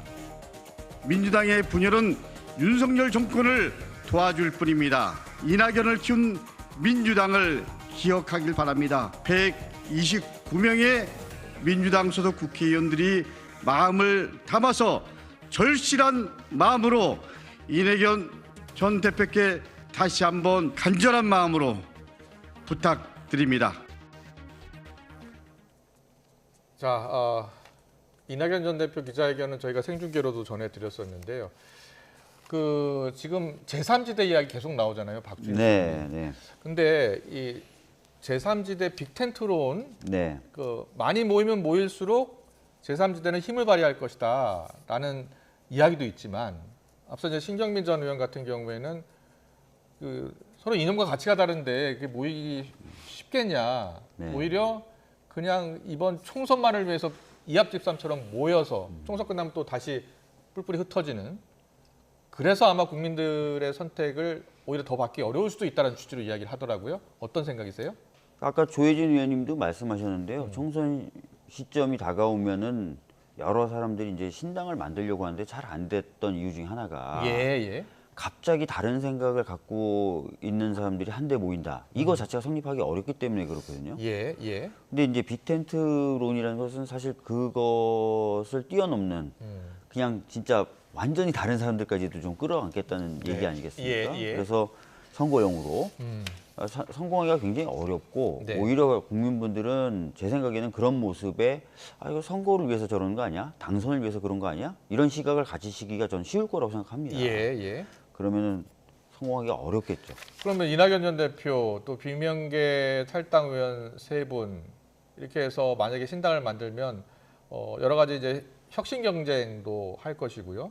민주당도 더 혁신 방안을 내놔야 될 거 아니에요? 어떤 계획을 준비하고 있어요? 일단 민주당은 그 비전으로서의 차별성을 좀 보여줘야 된다는 고민을 하고 있습니다. 그러니까 현재 보면 우리나라가 저출생이라든지 이런 문제를 심각하게 겪고 있고요. 네. 기후 위기에 대해서 잘 적응하거나 대응하는 모습도 못 보여주고 있습니다. 예. 그리고 디지털 전환이라든지 녹색 전환이라는 소위 말하는 쌍둥이 전환에 있어서도 발빠른 모습을 못 보여주고 있거든요. 예. 그래서 비전 측면에서 확실한 좀 비전 네. 이런 것들 과감한 모습 이런 것들도 좀 준비하고 있고요. 네. 또 정책적인 측면에서도 국민분들이 호응할 수 있는 정책들 준비하고 있습니다. 또 근데 결국은 제일 중요한 게 공천이라고도 다 얘기하잖아요. 공천이요. 예. 공천은 아시다시피 저희가 시스템으로 만들어 놓은 지가 꽤 됐습니다. 그리고 네. 그 시스템 공천 하에서 이미 총선을 2번 치렀고요. 예. 이제 다시 이제 총선을 치르게 되는 거라서 사석에서 만나면 국민의힘 의원님들도 부러워요. 그 시스템을. 그래요? 예. 예. 왜냐면 우리는 경선을 하게 되고 경선에 어떤 사람들의 경우에는 여러 가지 제도로 이제 감점을 한 상태에서 경선을 치르게 되고 예. 그것을 통해서 자동적으로 물갈이가 되고 이런 시스템을 갖고 있거든요. 그래서 국민의힘 같은 경우에는 뭐 좀 너무 편마해하는 거라고 듣지 않았으면 좋겠는데 예. 그냥 이렇게 지도부가 날리려고 마음먹으면 날릴 수 있는 제도거든요. 그래요? 그래서 예. 그런 제도를 가지고 있기 때문에 저희들은 그 제도대로 잘 운영이 될 것이고 네. 그러면 이제 그 제도 하에서 여러 가지 긍정적인 모습들이 나오지 민주당은 시스템 공천이기 때문에 그대로 하기만 하면 된다. 국민의힘과 다르다라고 이야기하는데 국민의힘 조혜진 의원님은 어떠세요? 저희보다는 좀 더 체계가 갖추어져 있죠. 그래요? 예. 시스템 공천이라고 이제 그 보통 이제 표현을 하는데 그 제도가 이제 을개가 그 확정돼 있고 예. 그게 일찍부터 작동을 하고 예. 그 중에 하나가 공천 다가왔을 때 점수를 매기는 게 아니고 예. 평소에 의정 활동에 뭐 출석 점수 뭐 기타 이런 걸 점수를 다 매겨요. 네. 그걸 다 합해가지고 공천 심사에 반영을 하니까 예. 그냥 평소에는 뭐 잘하고 못하고 별 구분이 없다가 공천 앞두고 뭐 줄 잘 쓴다든지 이렇게 해서 결정되는 시스템하고는 조금 거리가 있기 때문에 그거는 우리가 본받아야 된다는 이야기를 우리 혁신위 제가 혁신위 할 때도 우리끼리 그랬습니까? 이야기를 했었고 그런데 새로운 그 공천 방안 마련하지 않으셨어요? 그러면 저희 혁신위 때 그걸 만들었었죠. 만들었었어요? 최재형 의원님이 예, 위원장이고 그때요. 예. 내가 부위원장일 때 그걸 만들었는데요. 반영이 안 됐습니까? 예, 그때는 반영이 안 됐습니다. 왜냐면 그게 이제 이준석 혁신이라는 이 예. 낙인이 찍혀가지고 그래요? 전혀 관계 없었는데 이준석 대표가 만들어 놓고 나간 이 혁신위가 되놓으니까 그래 됐는데 그럼에도 불구하고 또 예. 민주당 안에 계신 분들이 그런 이야기 하더라고요. 예. 물론 이제 시스템이 갖춰진 건 맞지만 어떤 분들입니까? 마음 먹으면 예. 우리도 당권 공천권 진 사람이 할 수 있다라고 예. 또 이야기하더라고요. 완벽한 제도는 없겠죠. 정치권에서는 공천 이야기하면서 국민의힘은 뭐 검사 공천이 많이 된다면 예. 그리고 민주당에서는 586 올드 보이들의 귀환 또 이야기들 계속 나와서 또 586 공천이 된다면 그러면은 신당의 바람이 불지 않겠느냐 이렇게 보는 분도 있더라고요. 어떻게 보세요? 그러니까 올드보이의 귀환이라고 이제 명명을 하시는 분들이 계세요. 예, 있더라고요. 예. 좀 원록격에 계셨던 분들이 예. 다시 이제 출마를 하시겠다고 선언을 하시기도 하고 그러고 예비 있어요, 후보 지금. 등록도 하고 하시니까요. 예. 근데 아까 말씀드렸던 것처럼 저희들은 그런 분들도 경선을 다 뛰게 만드는 거거든요. 예. 그분들을 어디에 전략적으로 배치한다거나 예. 어떤 우선권을 준다거나 하는 건 아닙니다. 그래서 알겠습니다. 과정을 좀 지켜봐 주셨으면 좋겠습니다. 예. 예. 검사 공천 우려에 대해서는 어떤 생각이세요? 검사나 판사나 변호사, 법률을 전공한 분들이 이제 국회 업무에는 좀 가깝죠. 예. 전문성에 있어서 이제 가까운 부분이 있으니까 그분들이 상대적으로 메리트가 있는 건 사실입니다. 예. 그러니까 그분들 중에 유능한 분은 뭐 법조인이라고 해서 배제할 수는 없다고 보는데 그런 능력이 검증되지 않았는데 법조인이라고 해서 또 검사라고 해서 우대를 받는다든지 또 능력이 있지만 그래도 국민 대표이기 때문에 다양한 계층, 연령, 지역, 직능 이런 걸 골고루 대변해야 되는데 어느 한쪽으로 쏠릴 정도로 검사 출신들이 너무 많다든지 이래 되면은 문제가 있다는 걸 우리 당이 너무나 잘 알고 있습니다. 예. 그래서 그렇게 해서 비판받고 또 총선에 어려움을 겪고 한 쪽으로는 가지 않을 것입니다. 예. 알겠습니다. 민주당 지금 어제 비명계 의원 3명 또 이낙연 전 대표가 탈당까지 한 상황인데 최근에 이제 이재명 대표하고 정성호 의원이 병상에서 나눈 문자 두고서 계속해서 후폭풍이 불고 있습니다. 이원욱 의원에 이어서 박찬대 의원의 목소리를 듣고서 대담을 좀 더 이어가겠습니다. 진짜 경악스러웠습니다. 이거는 당의 시스템을 완전히 망가뜨리고 그 징계에 대한 절차와 가이드라인까지도 이재명 대표가 만들어낸 것. 그러니까 친명이면은 다 용서해야 되는 거 아니냐. 그리고 징계하더라도 최소화시켜야 되는 거 아니냐라고는 야 진짜 그 사건을 보면서 저는 최순실 국정농단하고 이게 뭐가 달라? 당대표가 아무리 고독하다고 하지만 누구하고도 조언도 상의도 없이 혼자 결정할 수는 없는 거 아니겠습니까? 예, 병실에 사실은 홀로 남아있는 상태에서 그래도 마음 통하는 몇 사람하고 의견을 물어보는 정도는 그건 뭐 지극히 상식적이고 있을 수 있는 일이라고 보입니다. 네, 이재명 대표와 정성호 의원이 나눈 문자 이야기가 계속 나오고 있는데요. 박주민 수석께서는 보통 당 대표가 여러 국회의원들하고 같이 이야기를 하고 어떤 사안에 대해서 이런 논의가 있는 게 자연스럽다고 보세요? 저는 수석 최고위원을 했었어요. 예, 이해찬 예. 대표님 모시고 이해찬 대표님 뭐 저를 포함해서 많은 사람들하고 수시로 얘기를 하셨거든요. 예. 혼자 결정을 하는 게 오히려 더 위험합니다. 그리고 공식적인 절차와 라인에 있는 사람들하고만 얘기를 해도 뭔가 결정이 좁아지기도 하고 또 왜곡된 경우도 있어요. 그래서 뭐 아주 정반대의 생각을 갖고 있는 뭐 레드팀을 만들어라, 전혀 당무와 관여하지 않는 사람들하고도 대화해라, 이런 얘기들을 많이 조언도 하기도 하고 실제로 이렇게 당내에 저런 징계 관련해서 공식 기구가 있는데도 당 대표가 같이 이렇게 이야기를 합니까? 그러니까 실제로 이제 저런 징계, 긴급 징계나 이런 것들이 이루어지는 과정이 최고위에서 논의되는데요. 그때 이제 뭐 저도 들어가 보고 또 과거에 또 제 경험을 비춰봐도 당 대표가 혼자 결정할 수가 없어요. 그리고 당 대표가 혼자 결정하는 게 아니잖아요. 예. 그리고 여러 사람들하고 얘기를 듣는 거고 예. 그 과정에서 당 대표든 최고위원이든 주변에서 이렇게 얘기하더라. 내가 알아봤더니 뭐 이런 의견을 갖고 있는 사람들도 있더라. 뭐 중진 의원들은 이런 생각을 많이 갖고 있더라. 이런 얘기들이 다 나와서 섞이거든요. 그럼 아무도 물어보지 않고 자기 생각을 딱 갖고 와서 제 생각은 이겁니다. 이렇게 되지는 않아요. 그렇군요. 네. 당 대표 입장에서는 여러 사람들의 의견을 들어야 하니까 네. 들어서 또 자신의 생각도 밝힐 수 있는 네. 것이고, 하지만 결정은 최고위원회에서 논의해서 최고위원회 결정됩니다. 논의하고 예. 또 징계위원회도 열리고 예, 윤리위원회도 있고 맞습니다. 하니까요. 예. 예, 알겠습니다. 자, 어떤 생각이세요? 민주당이 그동안에 이제 민주적 공당으로 기능을 해 왔다면은 저런 거는 그냥 당 대표가 그럴 수도 있겠다, 이렇게 의견수렴 과정이다라고 이해될 수도 있는 부분인데 워낙 이재명 당으로 사당화되어 있고 거의 저 무소불위의 그런 권한을 가진 당 대표처럼 이렇게 되어 있는 상황이기 때문에 그리고 공식적으로는 제가 알기로는 민주당의 윤리감찰단 또 뭐 윤리심판원 이런 공식 기구가 있는데 당 대표가 먼저 그 절차가 있기도 전에, 작동하기도 전에 당 대표가 먼저 결론 문제를 이제 의논하고 있다는 것이 민주당이 이재명 당에서는 저게 결국 결론이다라고 모두가 이제 인식을 하기 때문에 그런 측면에서 이제 문제가 되는 것이고, 또 대상이 이재명 대표의 최측근 중에 한 사람이라고 일컬어지는 이제 현견택 변호사이기 때문에 그것도 좌장이라고 하는 사람이 이거는 컷오프시켜야 됩니다라고 이야기하는데 그걸 이제 반대하는 이야기를 이재명 대표가 하니까 결국은 최측근이니까 당 대표가 관여하고 그것도 또 이렇게 봐주려고 하는 것이 아니냐. 그러니까 뭐 친명 무죄고 비명 유죄의 그런 걸 보여주는 건 아니냐라고 이렇게 이해될 수밖에 없는 그런 장면인 것 같습니다. 예, 지금 현근택 변호사는 지금 민주연구원 부원장이잖아요. 네. 예. 지금 어떤 논의가 지금 당내에서는 진행되고 지금 있어요? 어떤 절차가 진행 중이에요? 그러니까 지금 긴급하게 이제 최고위가 열려서 감찰을 지시했습니다. 지금 감찰 중이에요? 그래서 감찰 진행 중이다, 이렇게 보시면 될 것 같고요. 아까 말씀하신 대로 정성호 의원님이 어떻게 보면은 널리 알려진 바에 따르면 이재명 대표에 가장 가까운 측근 아닙니까? 네, 그렇습니다. 근데 서로 의견이 다를 뿐만 아니라 정성호 의원님 같은 경우 세게 해야 된다고 오히려 얘기해요.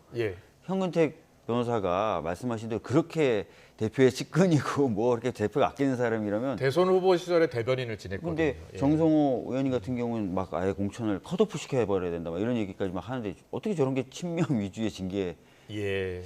좀 안 맞아요. 아직 뭐 징계 여부 수위 다 결정이 안 된 거잖아요. 감찰하고 나서 이제 최고위원들이 감찰 결과 놓고 논의할 겁니다. 근데 공교롭게도 지금 도전하는 지역구가 비명계 윤영찬 의원 지역구더라고요.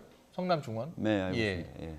그래서 윤영찬 의원이 잔류를 두고 또 그 연관해서 해석하는 분들이 있더라고요. 예.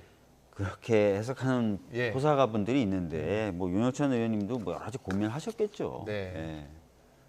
당에서 여러 이야기 나오잖아요. 혹시 윤영찬 의원하고 친하세요? 네, 윤영찬 의원님하고 말씀 못 나눈 지좀 당내에서 됐습니다. 많은 설득이 죄송한데. 있었다고 하더라고요. 예. 당내에서 아까 말씀드렸던 것처럼 해달라고 미리 원칙과 해서 설득했다고 상식에 하더라고요. 속해 있는 많은 의원님들에게 여러 경로로 설득이 있었다. 네. 그렇게 보시면 될 것 같고요. 예, 예. 심지어는 그 기자회견 하기 전날 밤, 뭐 그날 아침 계속 뭐 예. 여러분들이 찾아가서 만나고 친한 분들 중심으로 하고 또 지도부에서도 그걸 부탁을 하기도 하고 그런 시기였습니다. 네, 알겠습니다. 윤영찬 의원 잔류를 선택했고요.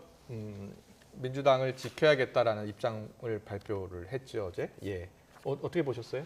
저도 윤영찬 의원을 기자 때부터 아는데 예, 기자 한 출신입니다. 30년 알았죠. 예. 그리고 이제 그 형님도 김대중 대통령 때 노무현 외교부 장관 하셨던 서울대 교수셨고 그렇군요. 정치인이니까 자기 그 거취 문제, 예. 공천 문제, 출마 문제, 당선 문제 이거를 전혀 그 현실을 안 따지했다고는 볼 수는 없습니다. 네. 그렇지만 기회주의적으로 행동한다라고 하는 평가는 저는 아닐 수도 있다고 보는 게 예. 그전에도 계속 이 문제를 놓고 고민하는 게 보였는 게 본인이 이낙연 계인데도 불구하고 그쪽에 선뜻 참여를 안 하고 그러면서 예. 당 내에서는 또 이재명 대표 측을 이제 이렇게 각을 세우고 네. 이렇게 해 왔었기 때문에 다만 이제 좀 안타까운 거는 저렇게 잔류했을 때 예. 결국은 원칙과 상식을 기대했던 분들, 원칙과 상식 쪽에 기대했던 분들은 좀 배신감을 느낄 것이고 예. 당내에서는 벌써 이제 뭐 개딸들 중심으로 해가지고 윤영찬 이게 프락치즈 하려고 남아 있는 거다, 뭐 징계해야 된다, 출당시켜야 된다 이런 말이 나오고 있는 거 보면은 결국은 명분도 못 얻고 실리도 못 얻는 것이 될 수도 있겠다는. 이용원 의원, 김종민 의원, 조홍천 의원이 원래 같이 예. 비명계 4인방 원칙과 상식 의원 소속이었었는데 오늘 이 세 분이 다 인터뷰를 했는데 며칠 전부터 계속 고민을 했었다라고 이야기하더라고요. 네, 알겠습니다. 계속해서 국민의힘 이야기 좀 더 해볼까요? 한동훈 국민의힘 비대위원장 1박 2일 일정으로 부산 경남 행보 보이고 있는데 오늘 비대위회의 열고 공천관리위원 명단을 발표했습니다. 근데 여기에요. 친윤 핵심으로 꼽히는 이철규 의원이 포함이 됐습니다. 자, 여기에 대해서 한동훈 비대위원장이 어떤 말을 했는지 듣고 오겠습니다. 이철규 의원의 경우 인재영입위원장이었죠. 공천관리위원 중에 한 명으로 포함돼서 그 자료를 실질적으로 잘 활용할 수 있게 하는 것 저는 그게 필요하다고 봤습니다. 유심히 작용한다는 게 아니라 이런 것도 나올 수 있고. 그건 아닙니다. 이공천 지금 당을 이끌고 있는 것은 접니다. 공정한 공천, 설득력 있는 공천, 이기는 공천을 할 겁니다. 저는 딱 그 생각만 할 거고 앞으로 보시면 그런 우려들은 기우였다고 생각하실 겁니다.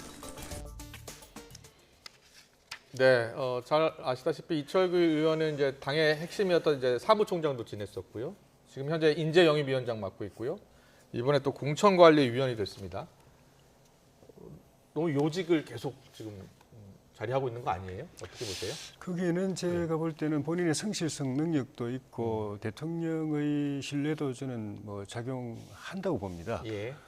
근데 저는 이 문제, 이 논란에 관해서는 그 한동훈 비대위원장의 말을 믿습니다. 아마 예. 공정하게 할 겁니다. 예. 바르게 하고 그리고 설득력 있게 당원들이나 국민들이 봐도 저 공천 누가 했든 간에 저 공천 잘 된 거다라고 평가받도록 하고 그게 이제 승리하는 총선 승리로 이어질 걸로 보고 예.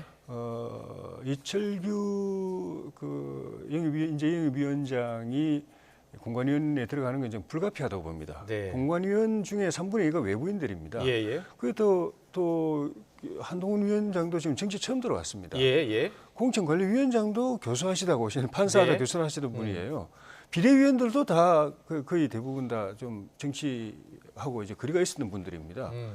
이 상황에서 공천이 제일 중요한데 공천은 전 지역구 253개 지역구마다 3명, 4명, 5명이 경합을 하는데 그 판세 또 야당과의 그 대결 구도 그 한 사람 한 사람의 경쟁력 이거를 누군가는 정리를 해내지 않으면은 공천관리위원회가 심사가 돌아갈 수가 없는데 네. 그걸 당내에서 거의 유일하게 해온 분이 이철규 의원이 사무총장 때부터 그렇게 계속 해왔고 예. 그래서 이제 이영희 위원장도 계속 시킨 것이고 제가 사적으로 대화를 해보면은 어느 지역 꼭 집어도 그 지역에 대해서 환해요. 예. 제가 볼 때 이렇게 정리가 되어 있는 사람이 이철규 영희 위원장 말고는 없는 것 같고 네. 그게 빼버리면 물론 자료는 넘겨주겠지만 예. 그 자료 가지고 해결될 수 있는 문제가 아니라서 우리 비대위원장 입장에서 볼 때는 불가피한 인사였다고 봅니다. 다만 네. 이제 대통령의 신뢰를 받고 있다는 점 때문에 좀 비판의 논란이 있을 수가 있기 때문에 그거는 이제 비대위원장이나 공관위원장이나 또 이철규 위원이 그런 걸 의식해서 알겠습니다. 논란이 되지 않게 잘 하는 게 중요하죠. 그렇죠. 근데 기자들도 역시 윤심이 작용하는 거 아니냐 이런 평가 나올 수 있다라고 했더니 지금 당을 이끄는 것은 자신이다라고 이야기하더라고요. 자, 어떻게 보셨어요? 이철규 의원님에 대해서는 뭐 여러 가지 평가가 가능하겠지만 네. 저희 당이나 국민의힘에서 공통적으로 나오는 평가는 윤석열 대통령의 신뢰를 엄청나게 크게 받고 있다는 점이죠. 그건 부정할 수가 없을 겁니다. 그래서 계속 요직을 차지하고 계시는 거고요. 심지어 이제 친윤이라고 불렸던 많은 분들이 사라진 가운데서도요. 네. 지금 이제 그런 말씀하셨습니다. 외부 인사가 많아서 이철규 의원 같은 사람이 필요하다. 이 얘기를 듣다 보니까 제가 이런 걱정이 좀 드는데요. 그 외부 인사들 들러리 되는 거 아니야? 사실 이철규 의원이 윤석열 대통령의 뜻을 실행하면서 거의 그렇게 관철이 되면서 진행되는 거 아니야? 이런 느낌이 드네요. 우려가 벌써부터 보인다. 그러니까 지금 보면은 외부 인사들은 잘 모른다라고 걱정하셨으니까. 그리고 그런 역할과 그런 정보를 갖고 있는 역할을 해왔고 그런 정보를 갖고 있는 사람이 이철규 의원이다. 근데 그 사람이 또 딱 들어갔고 대통령의 신임 엄청 받고 있고. 그래서 결국은 이제 이철규 의원이 대통령 뜻을 따라서 공천을 진행하는 그런 방식이 좀 되지 않을까. 네, 이제 뭐 뚜껑 열어보면 알겠죠. 공천이 어떻게 되는지요. 네, 이런 가운데 김경률 비대위원이요. 김건희 리스크에 당이 답을 하라고 계속 이야기하고 있는데 한동훈 비대위원장 이렇게 얘기했어요. 제2부속실 필요하고 특별감찰관도 협의하겠다. 이게 김건희 리스크에 당이 답하라는 김경률 비대위원장의 물음에 대한 답이라고 보세요? 그 일정 부분 그런 의미가 있다고 봅니다. 이제 우리 그 영부인 관련된 문제에 있어 가지고는 지금까지 제기되어 있는 문제를 어떻게 정리할 거냐 하는 과제가 하나 있고 앞으로 그런 논란이 안 생기도록 예방하는 걸 어떻게 할 것이냐라는 게 있는데 한동훈 비대위원장이 이야기한 거는 예방적 측면에서 부속실 만들어야 되고 그다음에 그 특별감찰단 출범시켜야 된다. 물론 특별감찰단은 민주당이 동의를 해줘야 가능한 부분이긴 한데 그거고 그다음에 기존에 나와 있는 부분들에 대해서는 그 사건의 논란에 실체가 있는 건 실체가 있는 대로 정리하지만 상당 부분은 민주당이나 반대 세력들이 뭐 옛날에 후보 시절에 줄리 논란부터 해가지고 막 그렇게 덮어 씌워서 만들어낸 부정적인 이미지 효과가 강하기 때문에 그거는 엄정하게 대처해서 씻어내야 되고 그런 측면에서 저는 용어를 김건희 리스크라고 이렇게 단정하는 거는 그거는 뭐 좀 문제가 있다고 봅니다. 알겠습니다. 민주당이요. 지금 민주당과 협의할 준비가 되어 있다고 하는데 지금 민주당 협의는 어떻게 할 생각입니까? 그러니까 말씀하신 대로 김건희 특검법은 과거의 어떤 행적에 대한 정리 차원이에요. 그리고 제2부속실과 특별감찰관은 미래에 대한 예방책입니다. 두 개는 별개거든요. 근데 마치 이걸 섞어가지고 무슨 빠터인 것처럼 얘기하는 것 자체는 저희는 동의할 수 없다라는 말씀 좀 드리겠고요. 부속실은 제2부속실은 저희 당이 먼저 만들려고 계속 요구했던 겁니다. 그래서 만약에 진짜 협의를 한다면 당연히 협조하는 거고요. 특별감찰관 윤석열 대통령 공약이었어요. 인수위 시절에 특별감찰관 임명 안 할 것처럼 보도가 나오자 그 당시 장제원 당선인 비서실장이 막 화를 냈어요. 우리 당선인은 그런 사람이 아니다. 근데 2년째 안 하고 있거든요. 이게 하셔야죠, 사실은. 민주당이 동의해 줍니까? 바로 협의하면 되는 거네요. 저희는 당연히 협조하죠. 알겠습니다. 오늘 정치권 이슈는 여기까지 듣겠습니다. 조혜진 국민의힘 의원, 박주민 더불어민주당 원내수석 부대표와 함께했습니다. 잘 들었습니다. 고맙습니다. 고맙습니다.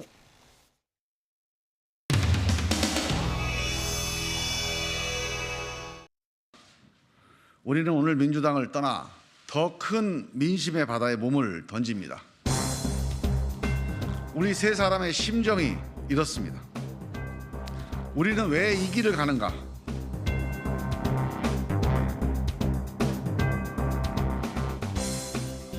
우선 불의의 정치 테러로 가장 근본적인 이유는 양심 때문입니다. 이 비정상 정치에 숨죽이며 그냥 끌려가는 건 더 이상 못하겠습니다. 최악의 승자독식 기득권 정치를 지켜보고 있습니다. 국민 통합 정치, 연대와 연합 정치로 가야 합니다. 네. 김영찬 의원 잘못 결정 언제 그거는 어제 오늘 뭐 계속 얘기를 했는데요. 자세한 거는 우리 임용찬 의원하고 말씀을 나눠보시는 게. 최근 며칠간 지역구 공천 상황의 변동이 좀 크지 않았습니까? 지역구 뭐 현근택 변호사 문제와 관련해서 물어보시는데 고민이 있었던 거는 그 보도가 나오기 전이었기 때문에 저는 뭐 그게 직접적인 관련이 있다고는 보지 않고요. 안 그래도 부연 설명드리면 저희라고 지금 뭐 편안하게 지금 이렇게 탈당하는 게 아닙니다. 지역에서 난리가 지금 아직도 나고 있는 상황이고요. 속이 다 뒤집어지는 그런 상황입니다. 그거 다 감내하고 가는 거죠. 전임 결정이 굉장히 중요하다고 해석되지 않을 수가 없는데 천하용인에서도 용이 하나 빠졌잖아요. 아 여기도 뭐 하나 빠지나 보다. 뭐 저는 그렇게 생각합니다.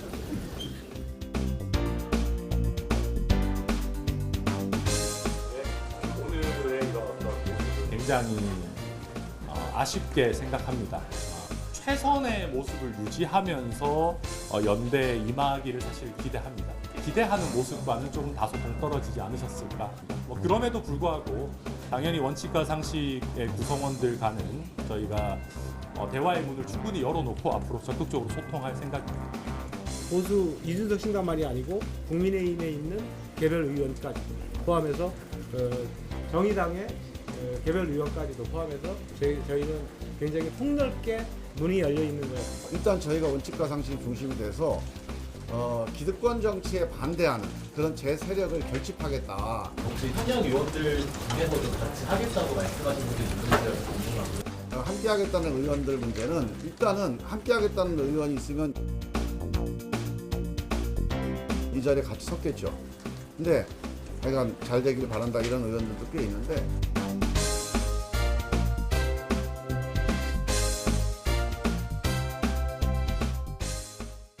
이틀째 미세먼지 공습이 이어지고 있습니다. 현재 서울 등 중서부 지방의 초미세먼지 농도가 짙게 나타나고 있는데요. 특히 경기와 충남, 세종에는 초미세먼지 주의보도 발령 중입니다. 오늘 외출하실 때는 미세먼지용 마스크를 꼭 착용해 주시고요. 노약자나 호흡기 질환자분들은 장시간 야외 활동을 자제하시는 게 좋겠습니다. 초미세먼지는 내일 오후부터 대기 확산이 원활해지면서 점차 물러나겠고요. 낮 동안에는 대체로 맑은 하늘이 드러나겠습니다.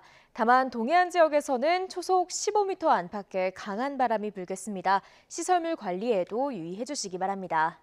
내일도 예년보다 춥지 않은 날씨가 이어지겠습니다. 내일 서울 아침 기온 영하 3도, 광주 2도, 대구는 1도가 예상되고요. 낮 동안에도 예년 기온을 2에서 4도가량 웃돌겠습니다. 내일 낮 기온 서울 4도, 대전 7도, 광주와 대구는 9도가 예상됩니다. 다가오는 휴일에는 중서부와 전북 지방에 또 한 차례 비나 눈이 내릴 전망입니다. 지금까지 날씨 정보였습니다. 네, 이슈를 더 쉽게 전해드리는 더 뉴스, 내일은 더 준비하겠습니다. 잠시 뒤에는 뉴스큐가 방송됩니다. 시청해주신 여러분 고맙습니다.